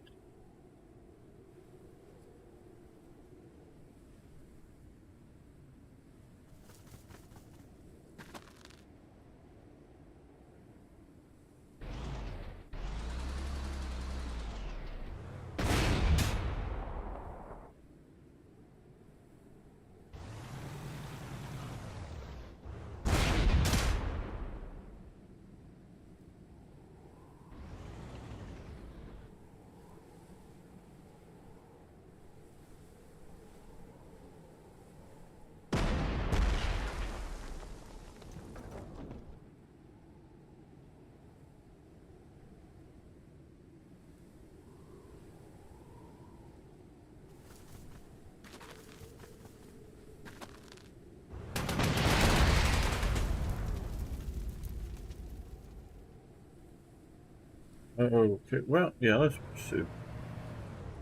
Pursue. And they withdrew even more.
Well, we're hurting them hard.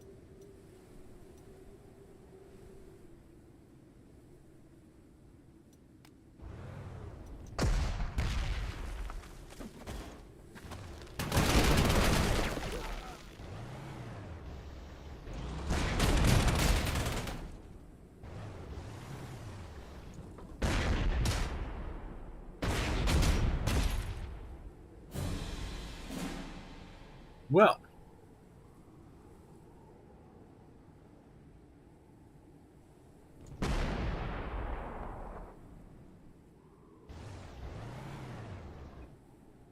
oh, hello. Okay, we're gonna undo that. Let's move you to here and kill that.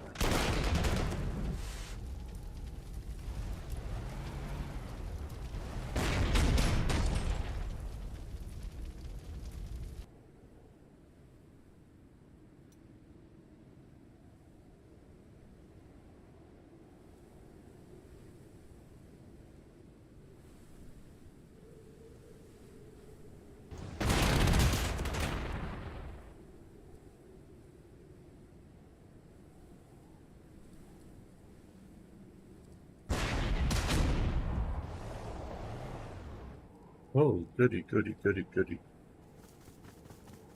Right.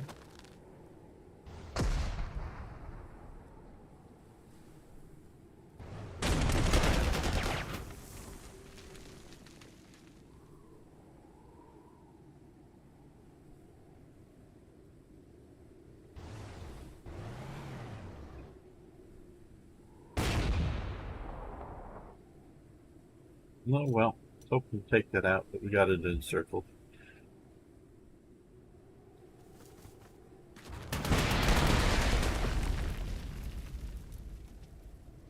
Well, we can. But we have air power to use.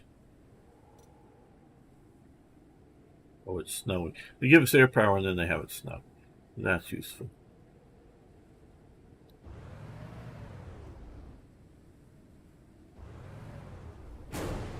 Hello.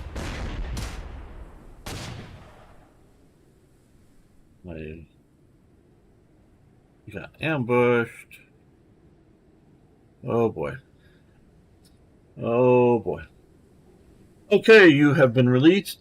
Have a good day or evening.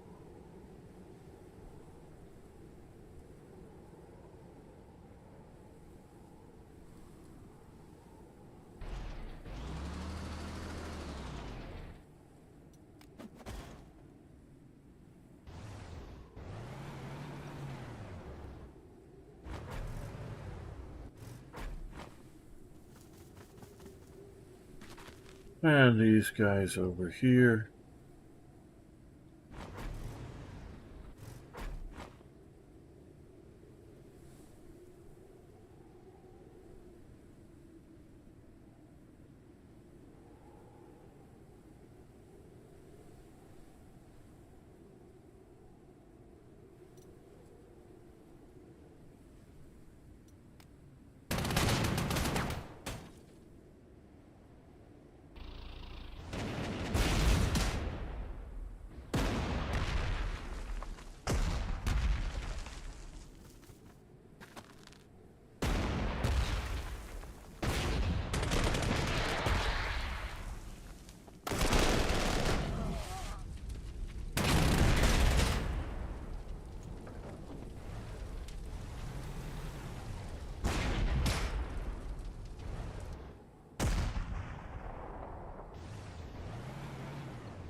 Well, just made a fatal flaw for these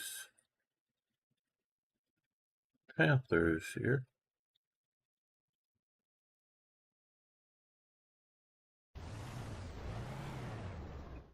Maybe not as fatal as I was thinking.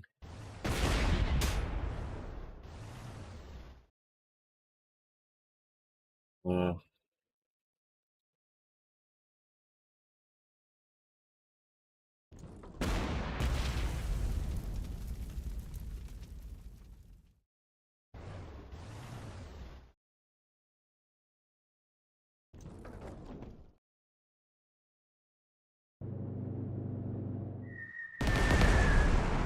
that's a little better.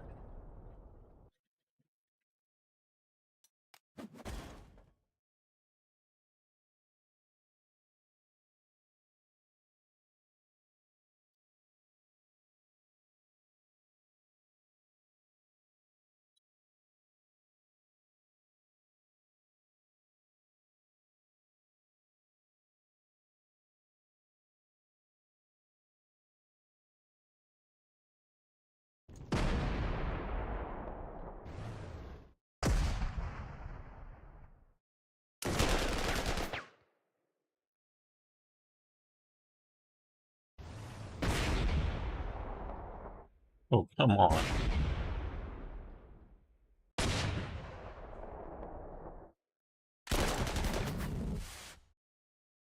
Nothing, nobody, no how. Oh, let's go back. Turn this into an anti-tank weapon and... Oh boy.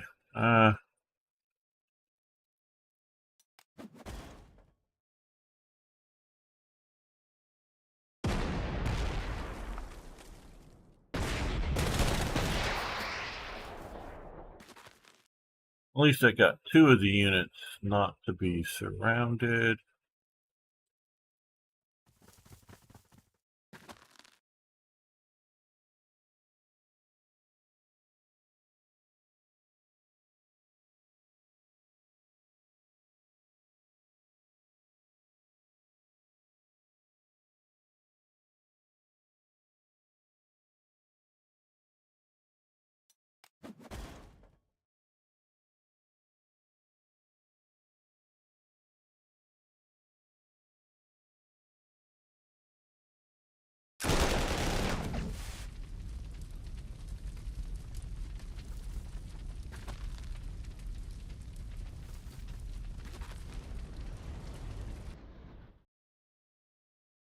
Move up some anti-tank guns, that'll be useful.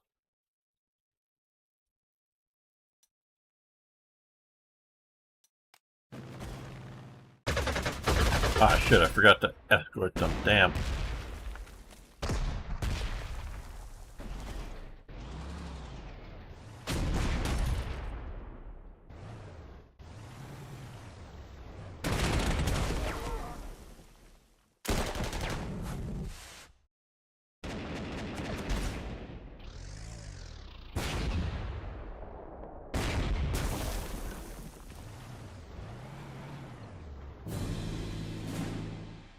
Well, I'll try to learn my lessons, hopefully.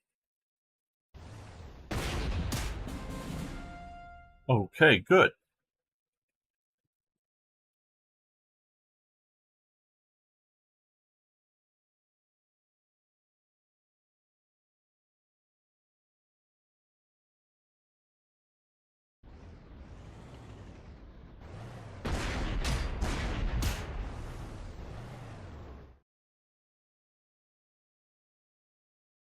Hmm.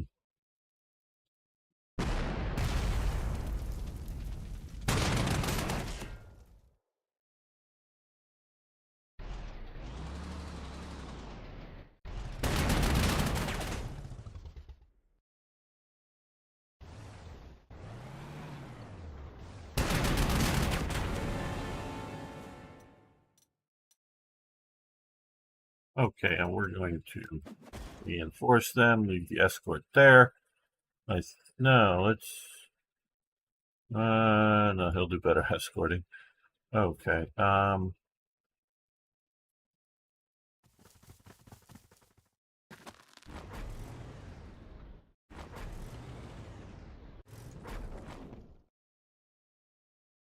Hello, Ha. How you doing? And Spiraling 69, it's been a while.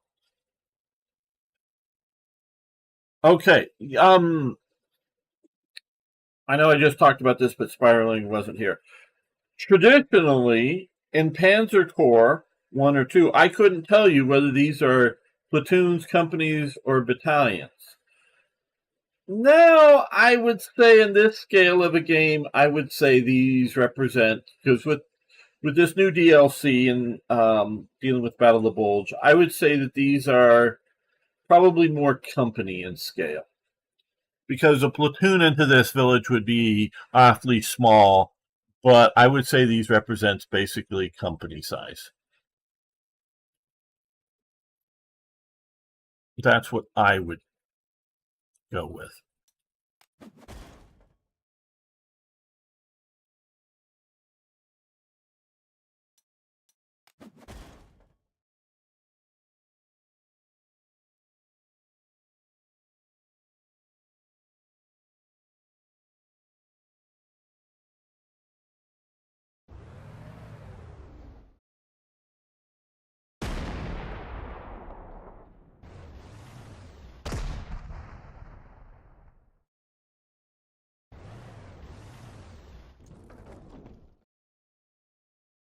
Let's try on them. Okay.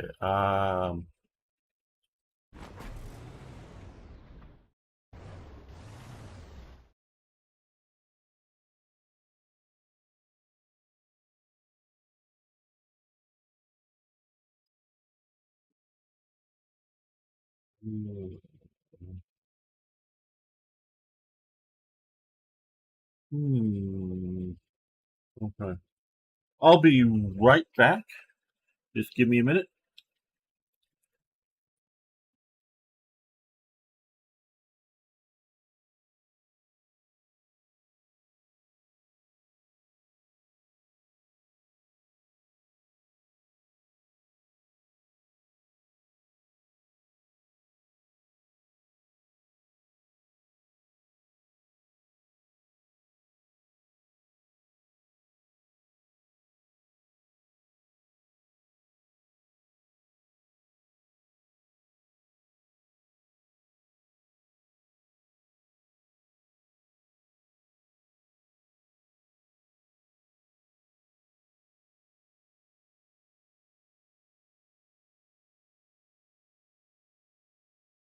Almost back.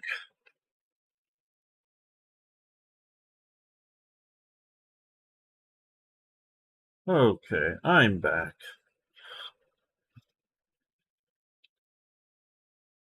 And hello, Bruno. How you doing?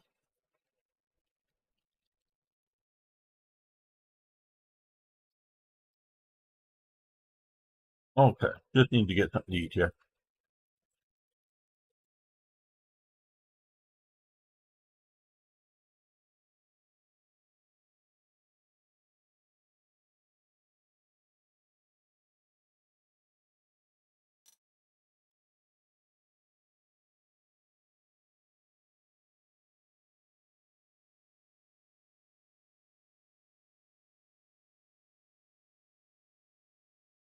This is called Panzer Corps, too. Oh, I'm doing very good.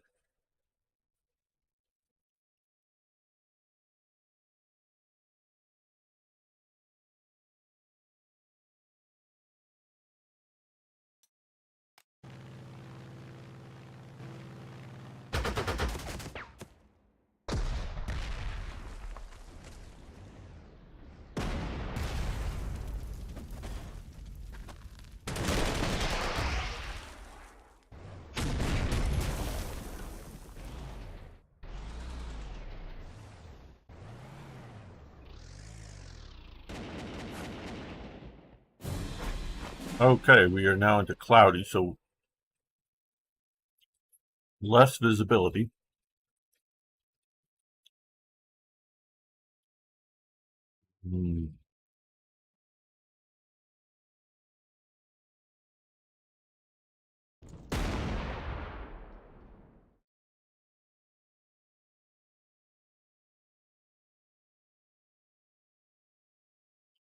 Well, very good. You can find it on Steam. The base game, I don't think is very much right now.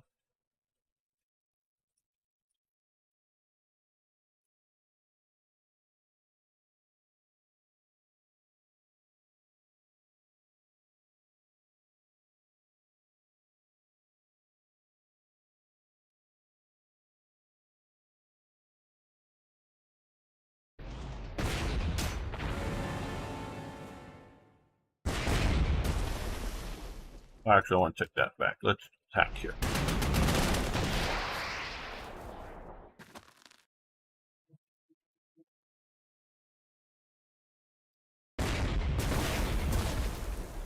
Mm-hmm.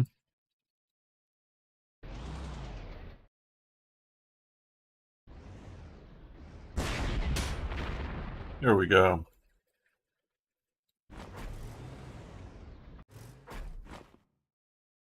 We got one of our two optional attacks. I hear you, Ha. You got to do.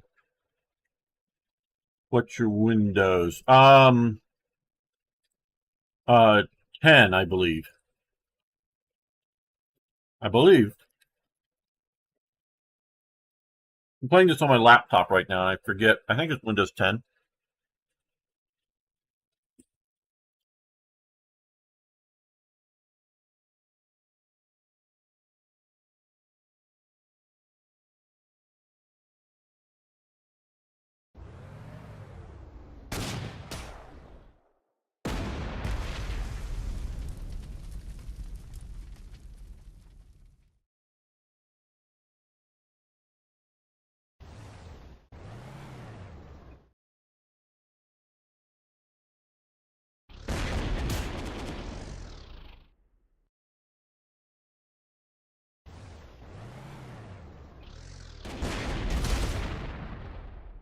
There we go.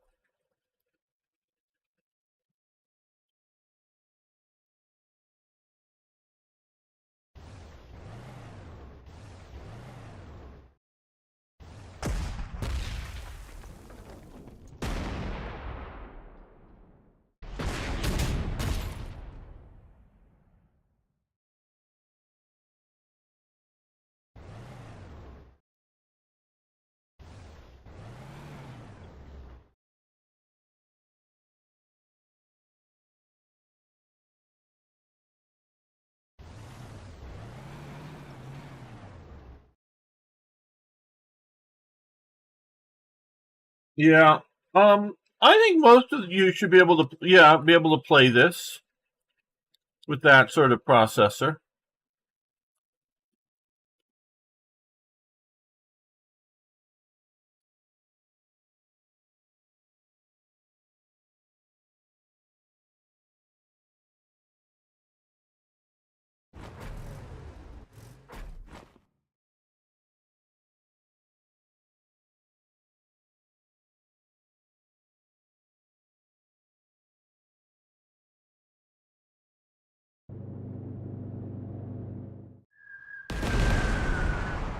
Okay, now we need to escort them.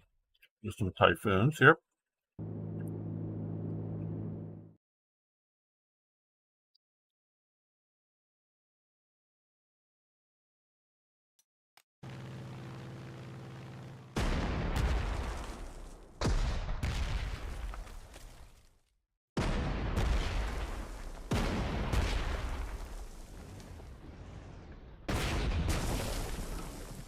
Very well, maybe. Windows 7 may run this.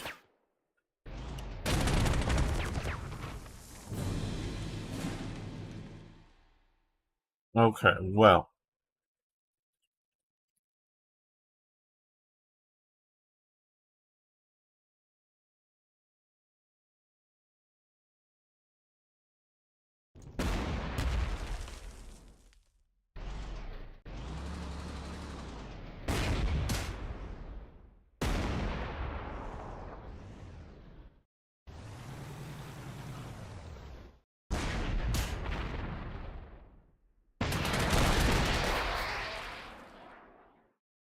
Okay, that cleared them out. Now we have the archer we can bring down here a bit. Bam.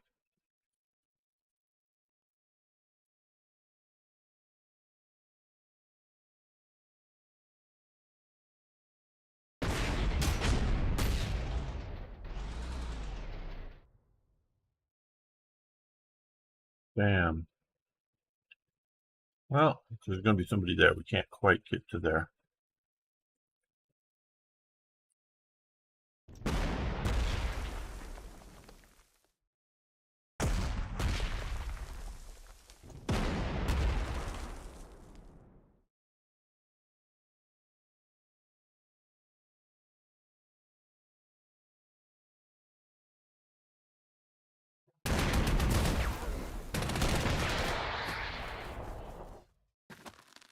Okay, that's a little helpful.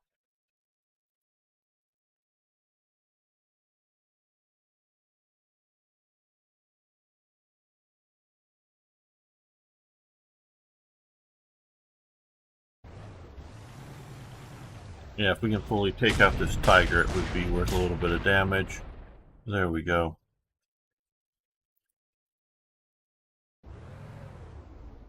Oh, there's an artillery piece up there. How cute. That seems sort of expensive for... Now, is that just the base game? I wait for a sale then, because this Panzer Corps 2 comes on sale once in a while.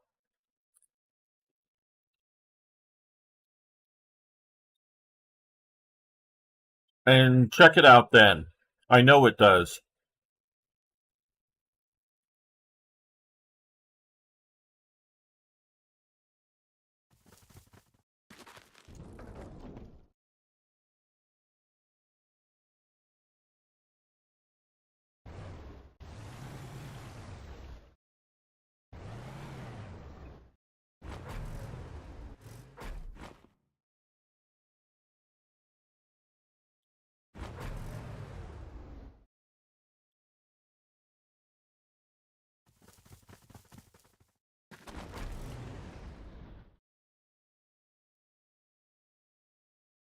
Hello, the Twinkie Man. How you doing today?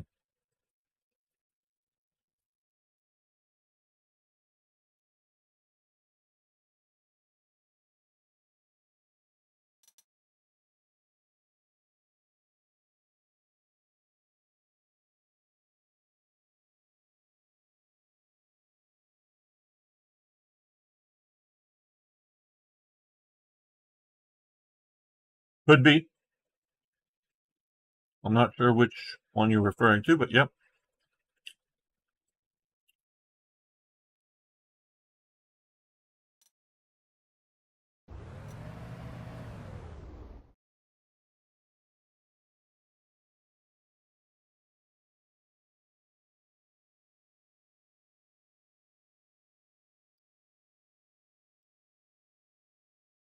Oh, I'm doing great. I'm getting to play a game and have fun. Talk to you. Have you seen the Pershing Panther standoff? I don't know that I have. Maybe I've seen. If you're talking about, maybe I have years ago. If you're talking about a film clip, maybe I have. But if I have, it's been years.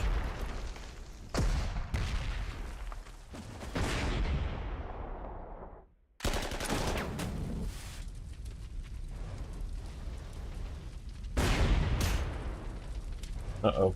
Run away. Okay. We're artillerying the hell out of this town right now.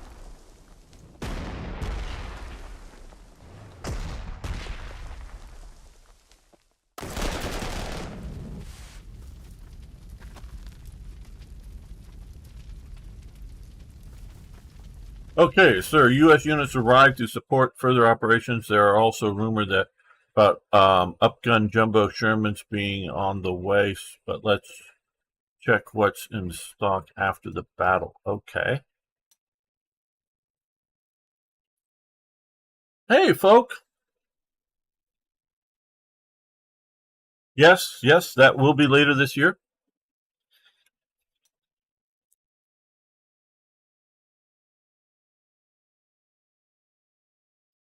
Okay, we have the archer. So what we're going to do is we're going to come up here with this. And we're going to move the archer to here. We're going to move the reconnaissance vehicle there. So the archer is giving anti-tank support to all of that.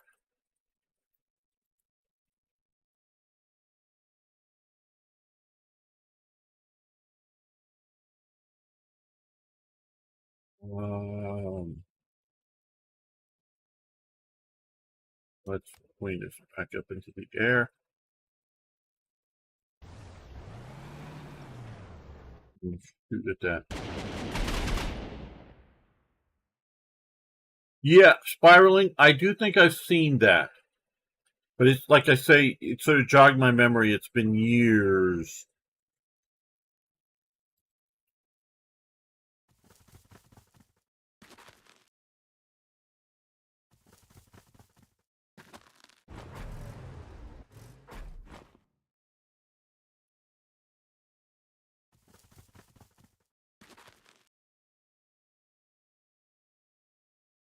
Now, do remember with Panzer Corps 2, there is no bonus for achieving victory early.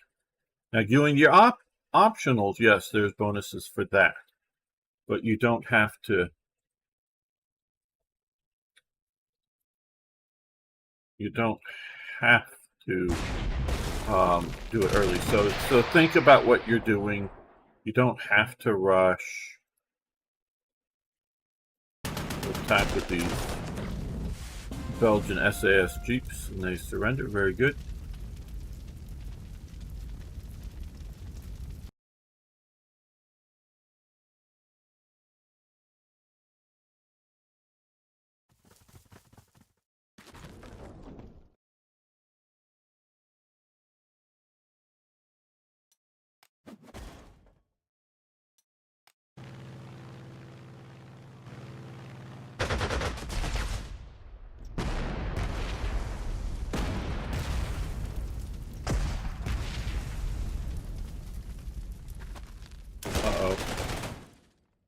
In the woods, didn't expect that.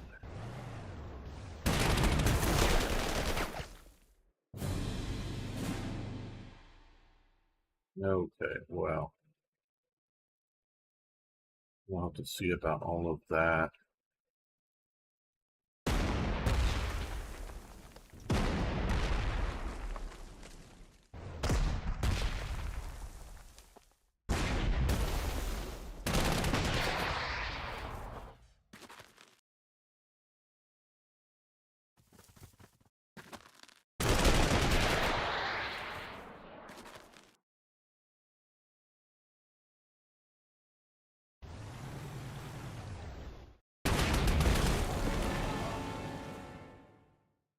Okay, well, I don't know if I really want to do that.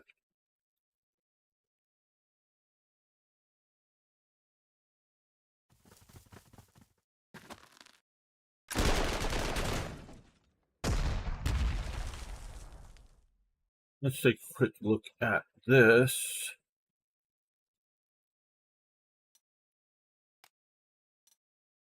That looked just like a regular Jeep. These SAS Jeeps were very sort of interesting here. The actual ones that they were using. I presume the Belgian SAS also used it. I know the British did. What they would do is they built sort of armor. It was a two-man vehicle, didn't have the big 50 cal set up this way. They did have one, but it was set up to have the driver and the assistant. And they had sort of armored windshields and little armored plates in front here to give some frontal armor to small arms fire. Back here, the seats were sort of converted to large gas tank. This was sort of used by the one guy turning around and using it to the back, where I had a couple Vickers K forward. So they were pretty neat little weapons.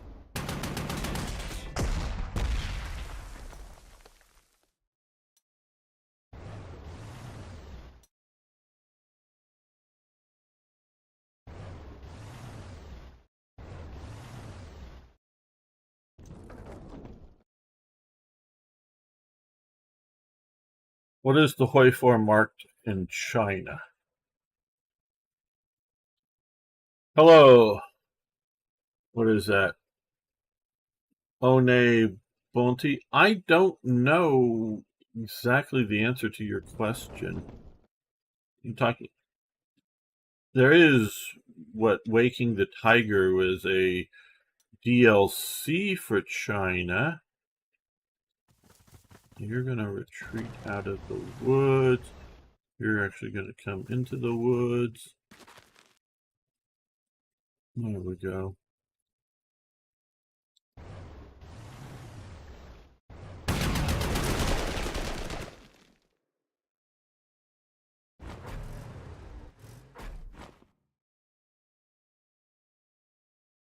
Oh, all kinds of stuff. Recently, I've been playing Manor Lords, but you can look around my YouTube channel. Hearts of Iron 3 and Hearts of Iron 4, a lot of War Thunder, many other games. Okay. Is it worth even trying to take this town? Well, we haven't been using our air power. We should use our air power.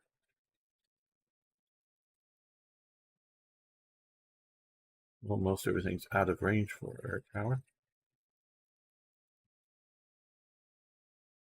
Yeah, I know. I see him here, and that's sort of worrying me a little bit. Oh, I don't care about him too much. Let's. Hello. Okay. Yeah, they've got anti-tank.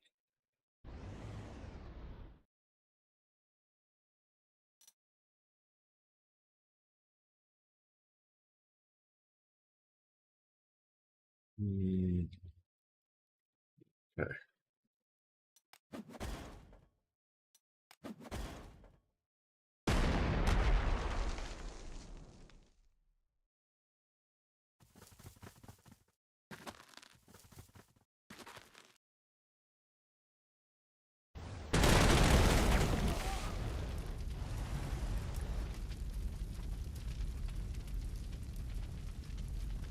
Now play WOTB. Sorry, I don't know that game.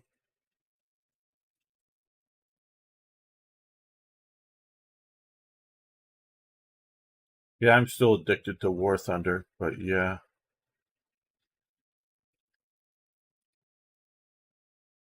Okay, we can bring up the armored car.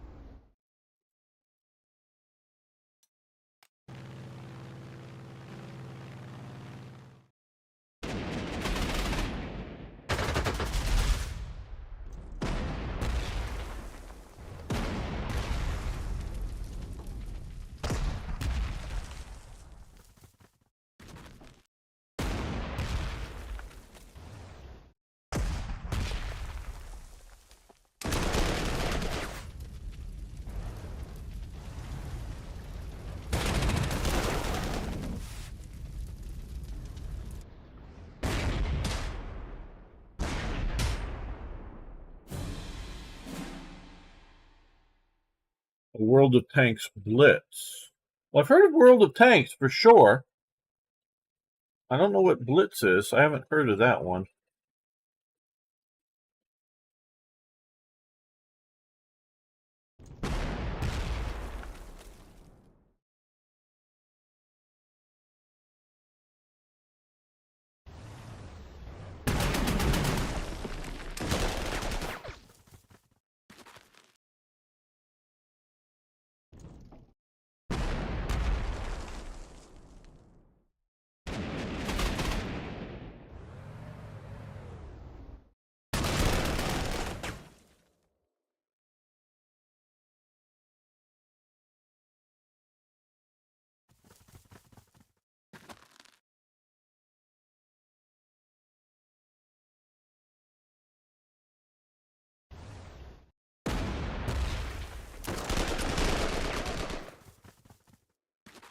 Well, there we go. I think this will win this episode here, win this mission.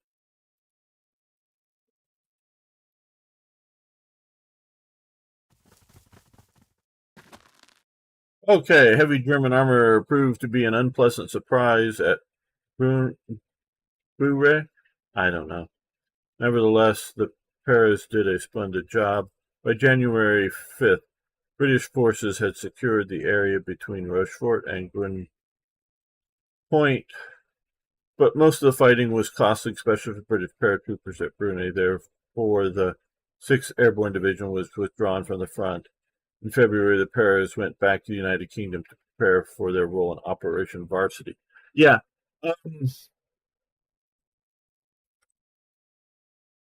After the Battle of Crete, with the very heavy losses of the the Fallschirmjägers, the British or not British, the German parachutists, um, boy, there was no more significant airborne operations by the Germans. Hitler thought it was just too costly because Crete was ever so costly on them. But if you really look at it, most German parachute operations were very costly. So the Fallschirmjägers become, in essence, elite infantry for the Germans. The Allies mostly try, not entirely, but mostly try to keep the airborne units ready for airborne operations. Pretty sure it's the 82nd Airborne is, in France, stationed a bit behind the lines, sort of being prepared for, future airborne operations. And then it gets rushed into Bastogne to hold it as an emergency operation. But and so yes, they're using it as elite infantry, but that isn't the preferred role. A lot of times it's easier to, because there's supply problems in France.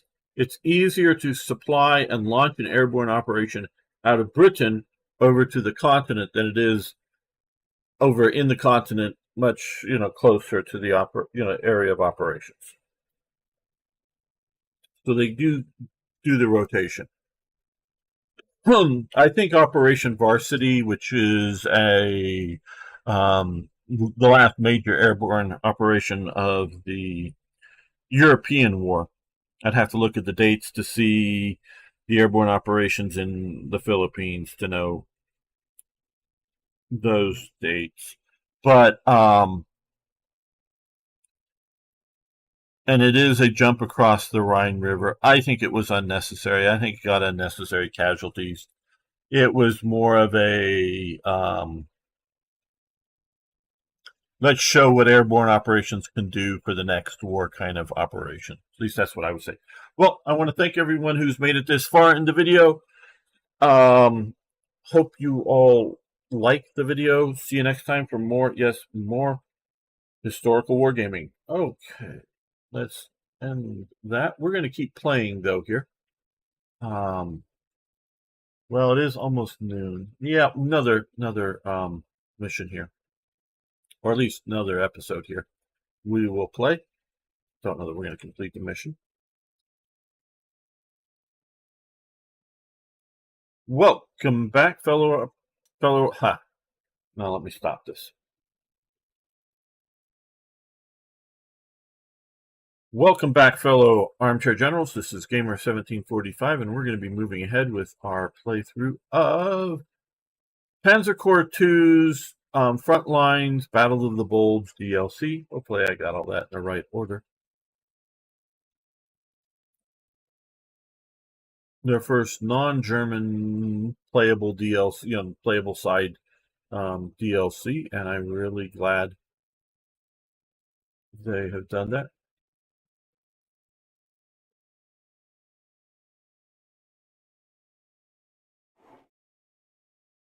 Shrinking the Bulge. Finally, our efforts to get rid of the Bulge are beginning to pay off.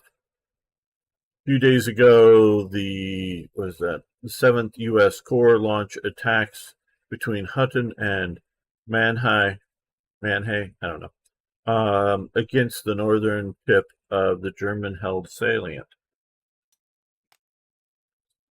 On January 5th, the 84th U.S. Infantry Division was stopped by strong enemy armor while British paratroopers were still engaged in bitter fighting in Brune. Your forces are now brought in to get our advance going again. British paratroopers are too exhausted currently, but Montgomery deployed British infantry and some armored support west of the Arthur River to join our offensive. Your main objective is to capture La Rocheport and Ardennes, from where we plan to launch a combined offensive with Patton's forces approaching from the south to erase the Bulge for good. Primary objective, take all victory hexes. Okay. Optional, take all secondary hexes and a bonus unit when complete. Okay. Now I'm playing on the sort of middle difficulty. There's 5 difficulty levels, so number 3 or whatever. But I am also, as a planned operation, planned to do is to get all of the optional tasks done as well, not just do this. Okay, so we have a new military figure here. Entrenchment killer. Very good. So we are nearly full of our operational forces. We've got a lot of points. So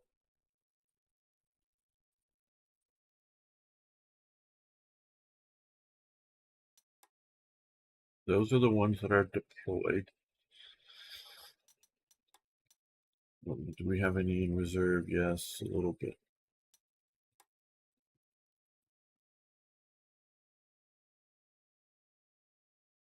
Okay, well, first let's go elite reinforce all of these.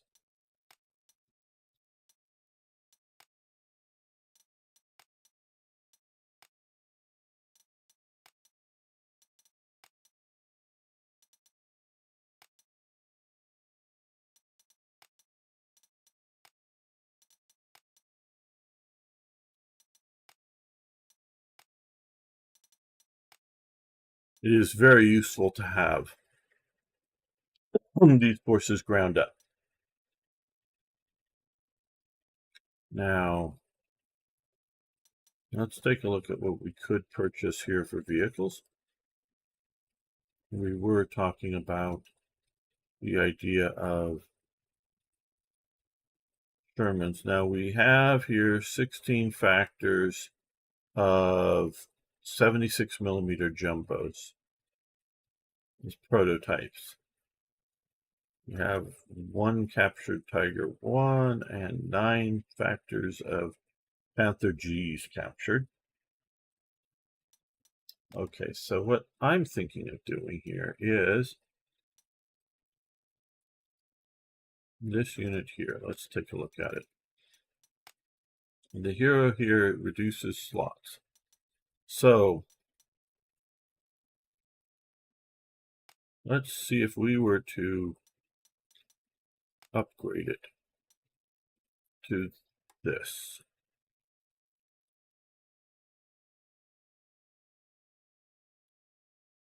It'll just take 5 slots, but I think it's reduced, so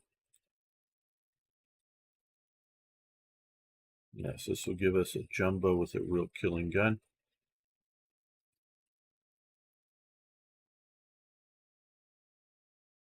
We did lose that other one.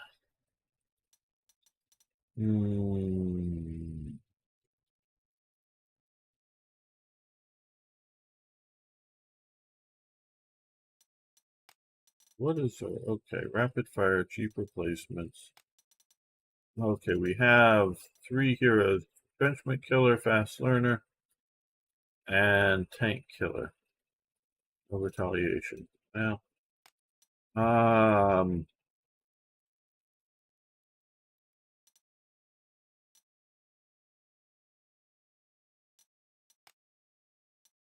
let's put our Tank Killer there.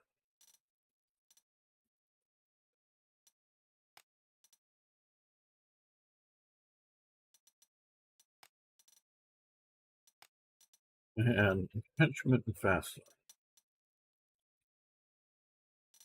Hit and Run. Okay, well,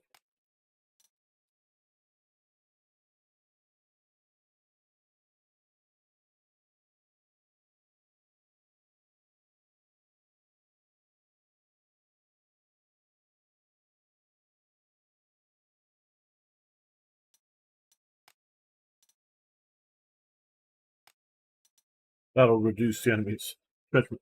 Hello, Toaster Z. How you doing over on Rumble? Crete was a British disaster. They held all advantages and still lost to paratroopers.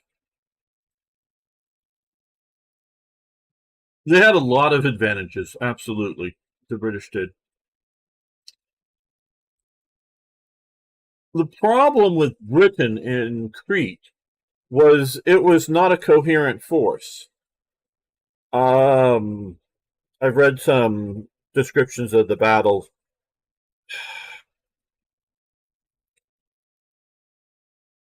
You know, one of the big problems for the German paratroopers coming in, they jumped separate from their sort of medium and heavy weapons. They had pistols and I think some like submachine guns with them, but mostly they jumped with their weapons and canisters, and they land rather near British forces and can't get to their weapons equipment. And you're right, Britain loses Crete, absolutely. But Britain, like I say, has no really coherent command and control structure in Crete. The units are mismatched. There's a lot of Greek units. There's at least one Greek, I think, brigade that literally has zero ammunition because Greece at the time has a bunch of different small arms and they're using different calibers. So one unit gets evacuated from the mainland down to Crete, and there's just literally no ammunition for whatever their rifles and machine guns are. So they're basically down to bayonets and lots of other problems that they have. And you're absolutely right. But I would say it's a disaster in essence for both sides. Germany wins, but at what cost? It's a big cost to them. Hey, Ari, well, Battle of the Bulge is what we're playing it from the American side here. Okay, so that is all of our leadership. I do think we want to continue with air operations, so we will reinforce, and it's so much cheaper to do it in this field here. Well, Arno's around, or has been around. Maybe he's passed out already. I don't know. He might have. I know, I think it was yesterday, not during a stream or anything, but Eric was sort of looking for you and whatever. I don't know. Just let you know, Ari. Okay, so we have this. Now we can. That's the 105.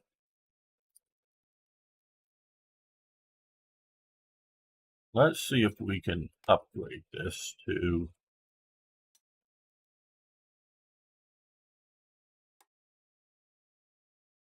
Yeah, we lost.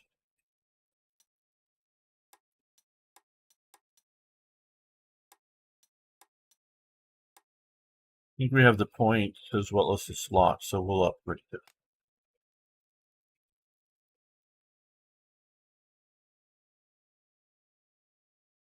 Well, that's cool, Eric. Yep, get in shape. Yep. I know I need to get more exercise. Okay, we need to take all 3 victory hexes and 1. I think that's right. Oh no, yeah, 1, 2, 3. These are the secondary victory hexes. Okay, so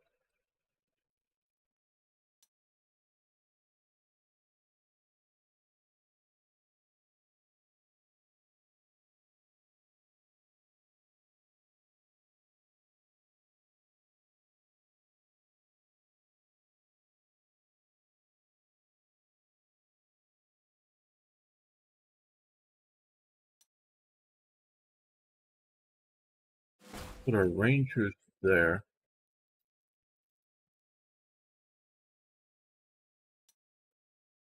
Heavy weapons here.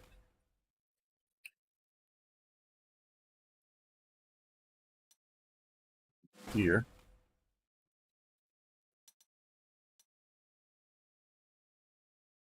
Yeah, we're going to control the rangers, but not these guys out here.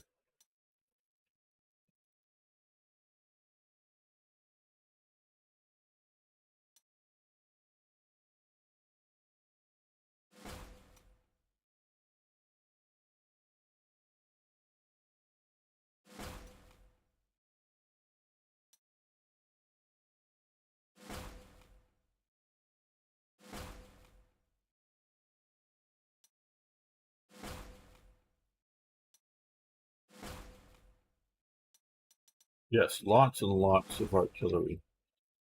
We're doing this the American way of war. Overwhelming firepower.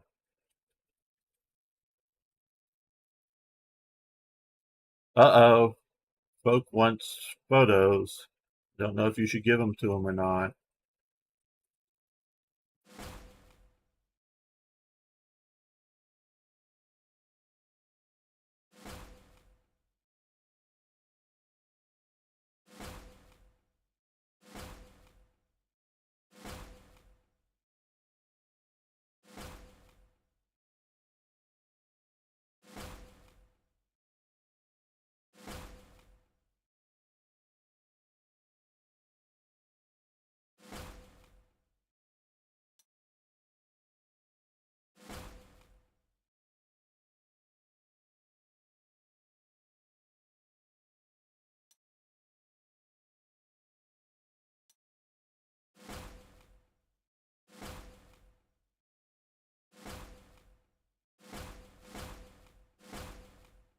Okay, that looks good. Let's save this here.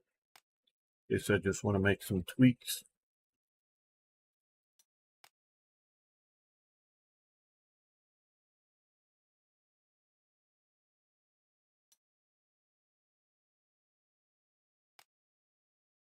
All right, well.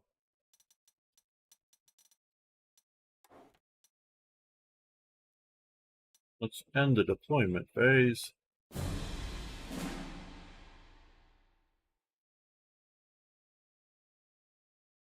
Okay, so we have here some reconnaissance. Let's move that up here.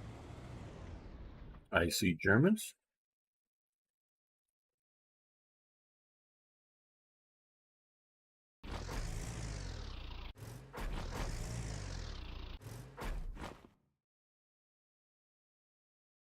Oh.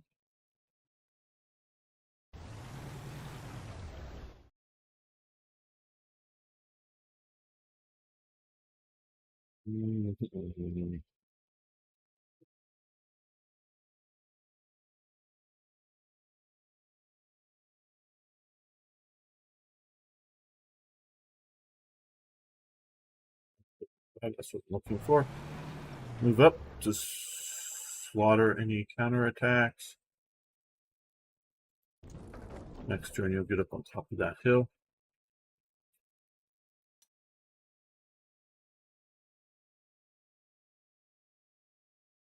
Oh, let's move you to here.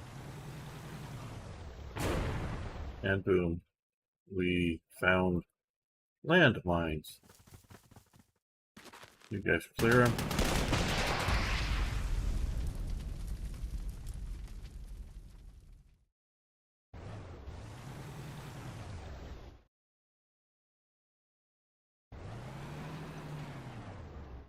More land.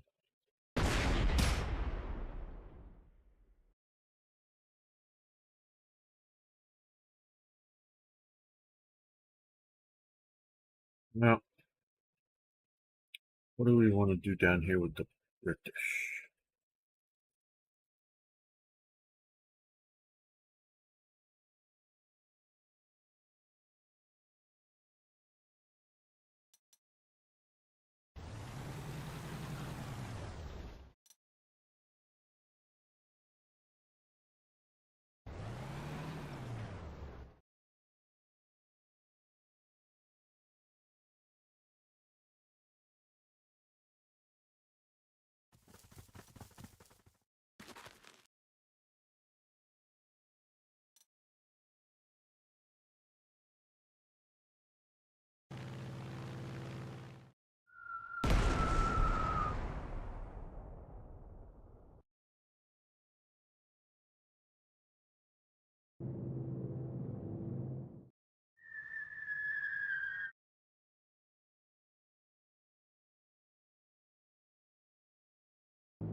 Oh, anti-aircraft guns, but I think we'll still attack.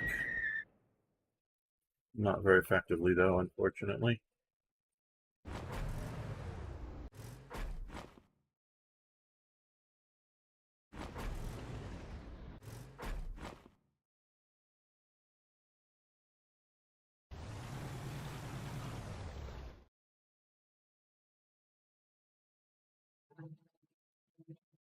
No, not particularly. Viewership is down for many reasons, Ari. I think a bunch of them have to do with YouTube and how they're doing stuff. If you didn't know, I'm up at my secret mountain base working on other things.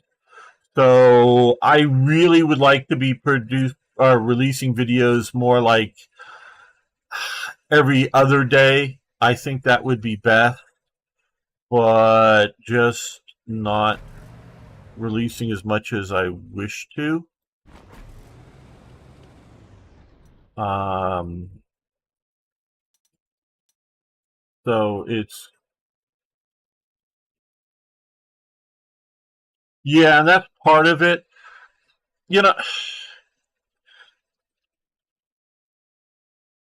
it's really sort of weird, and I don't know how many people want to hear about sort of inside baseball kind of stuff for YouTubers and whatnot, partially because we're just guessing. But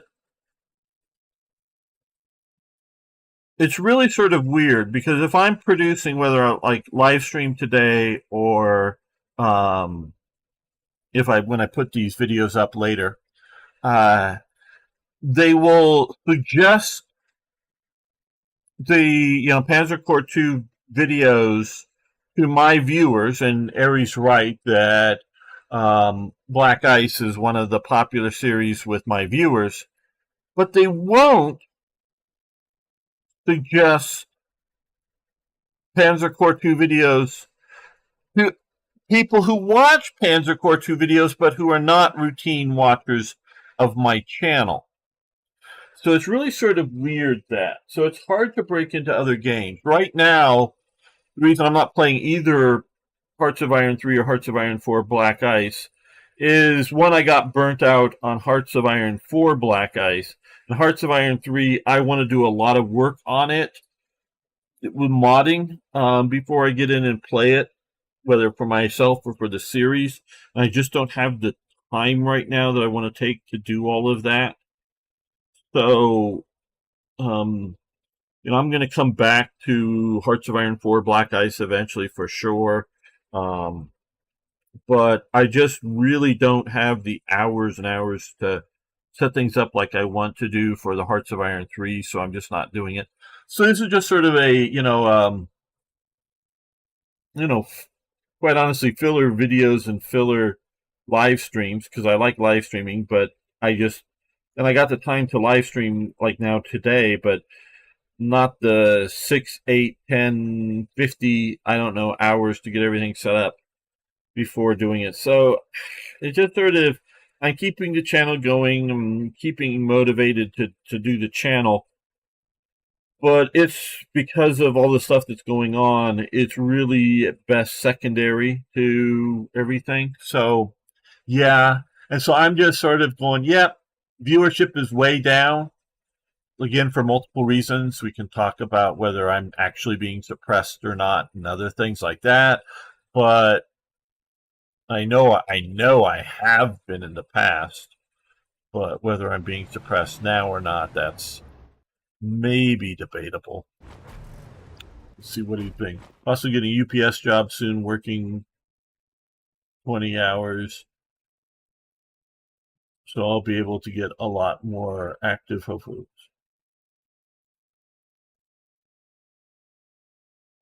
Okay, 20 hours instead of 40 hours, I guess, a week.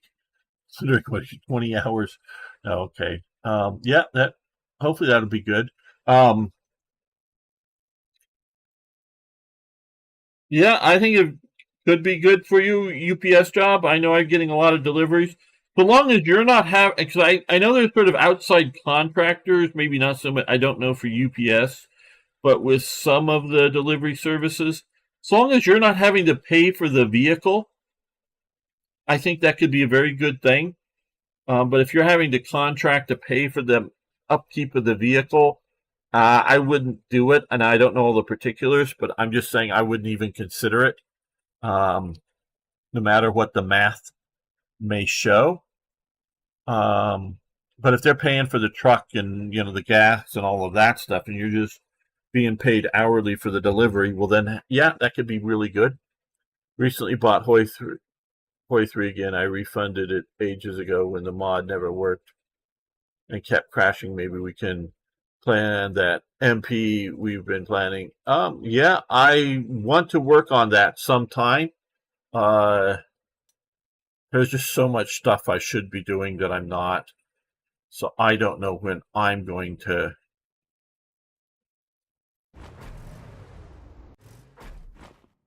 really get available to do some of that.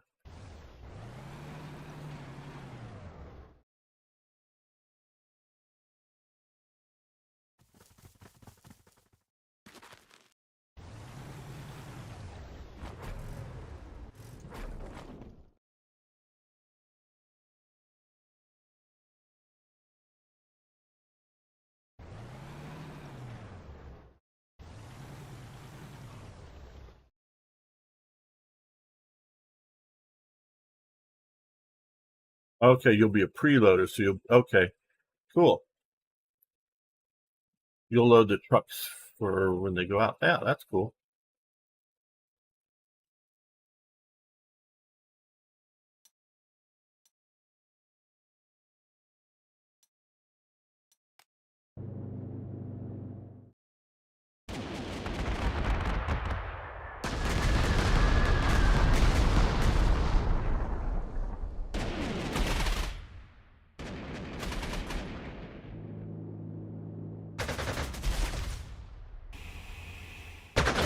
Uh-oh, 262s. Ran into a few of them there.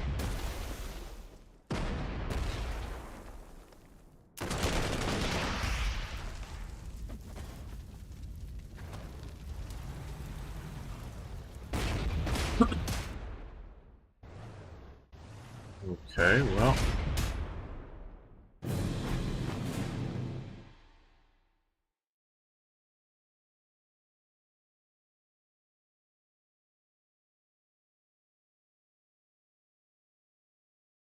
That does not look to be a good exchange rate. Get onto the heights. Ooh, that was a good hit.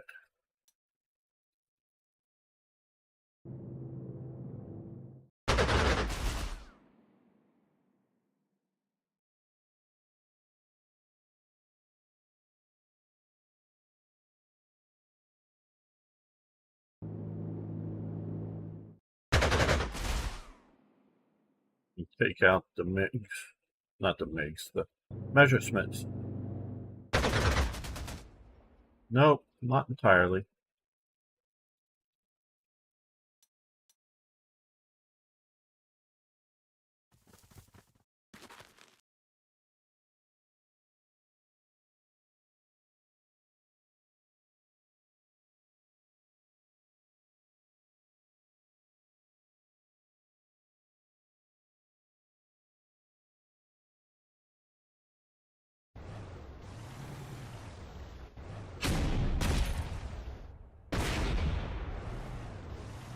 Did they get pushed back?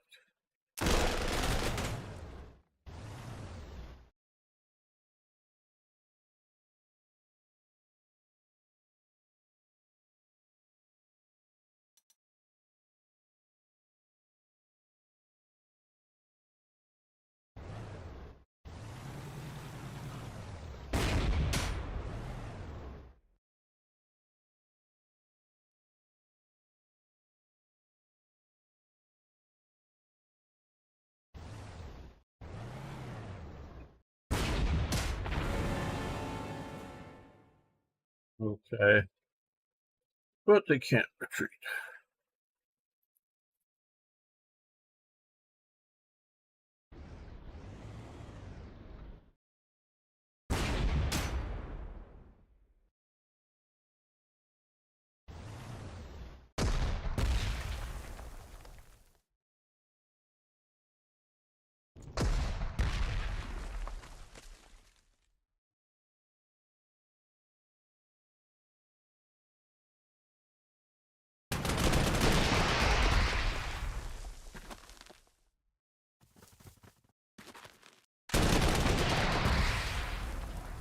And boom.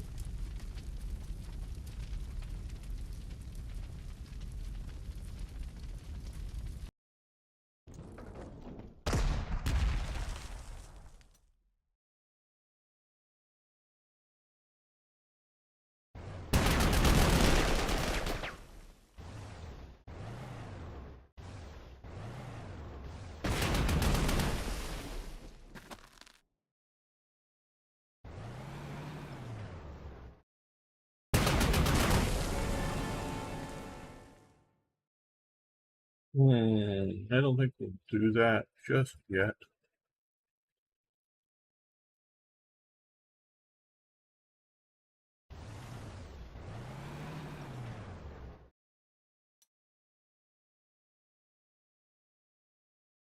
Okay, well.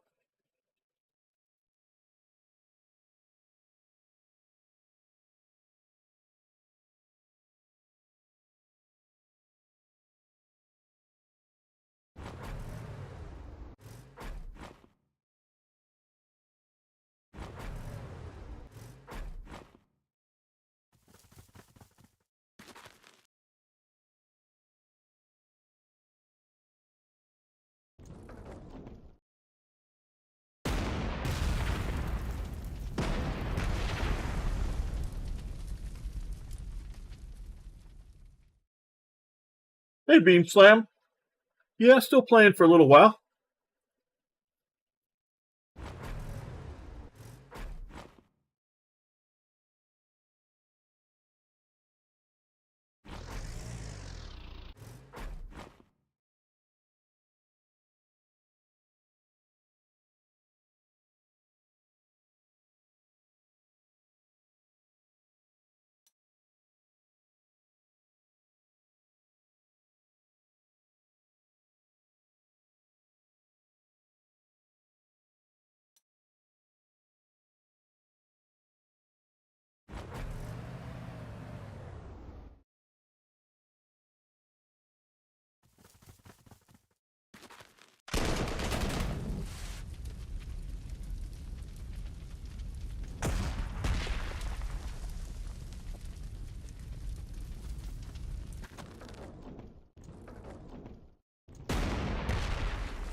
Ouch. If I had taken out that 262, it for sure would have been worth that, but we may be seeing that back very soon.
Mm.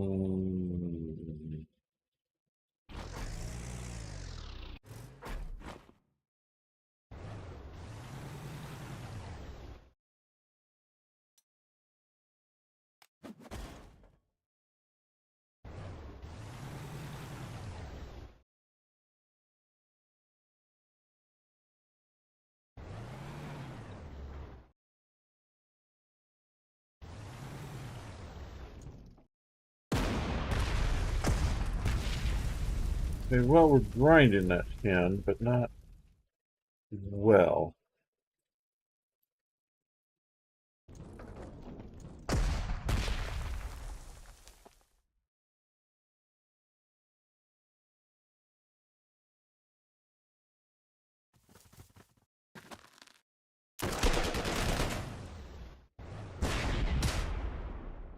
Ah, what do we have here at 222?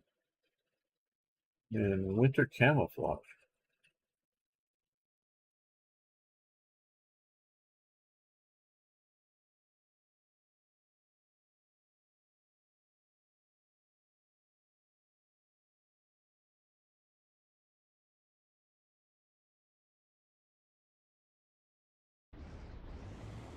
Aha, spotted them.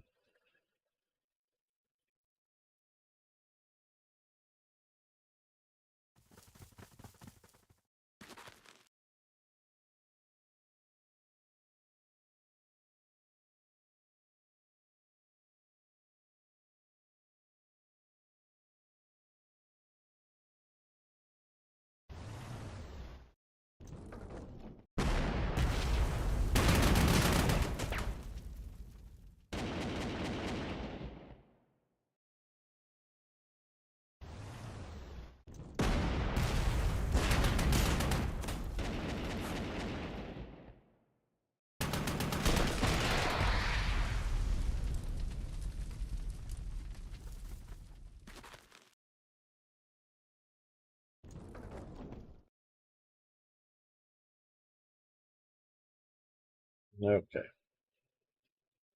Well, I think I need to end this episode here. I want to thank everyone who's got this far. Of course, if you would, please like the videos, post comments. Love hearing from you. See you next time for more, yes, more historical wargaming. And I think I need to take a break today. So I know Beam Slam just got here, but I do need to take a break.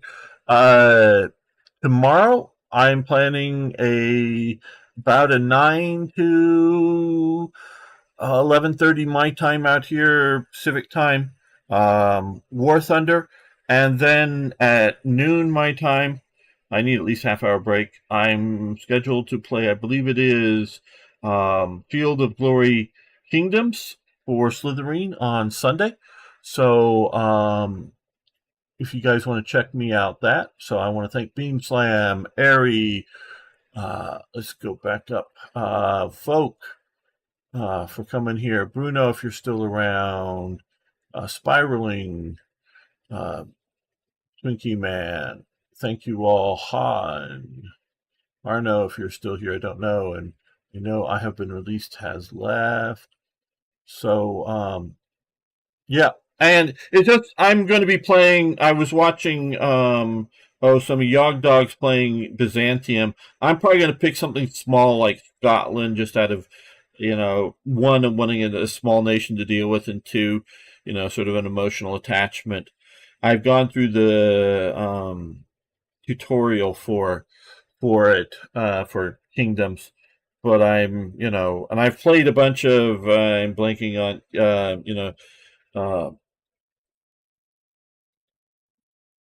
the Field of Glory, whatever the classic strategy game is. I'm blanking on the name.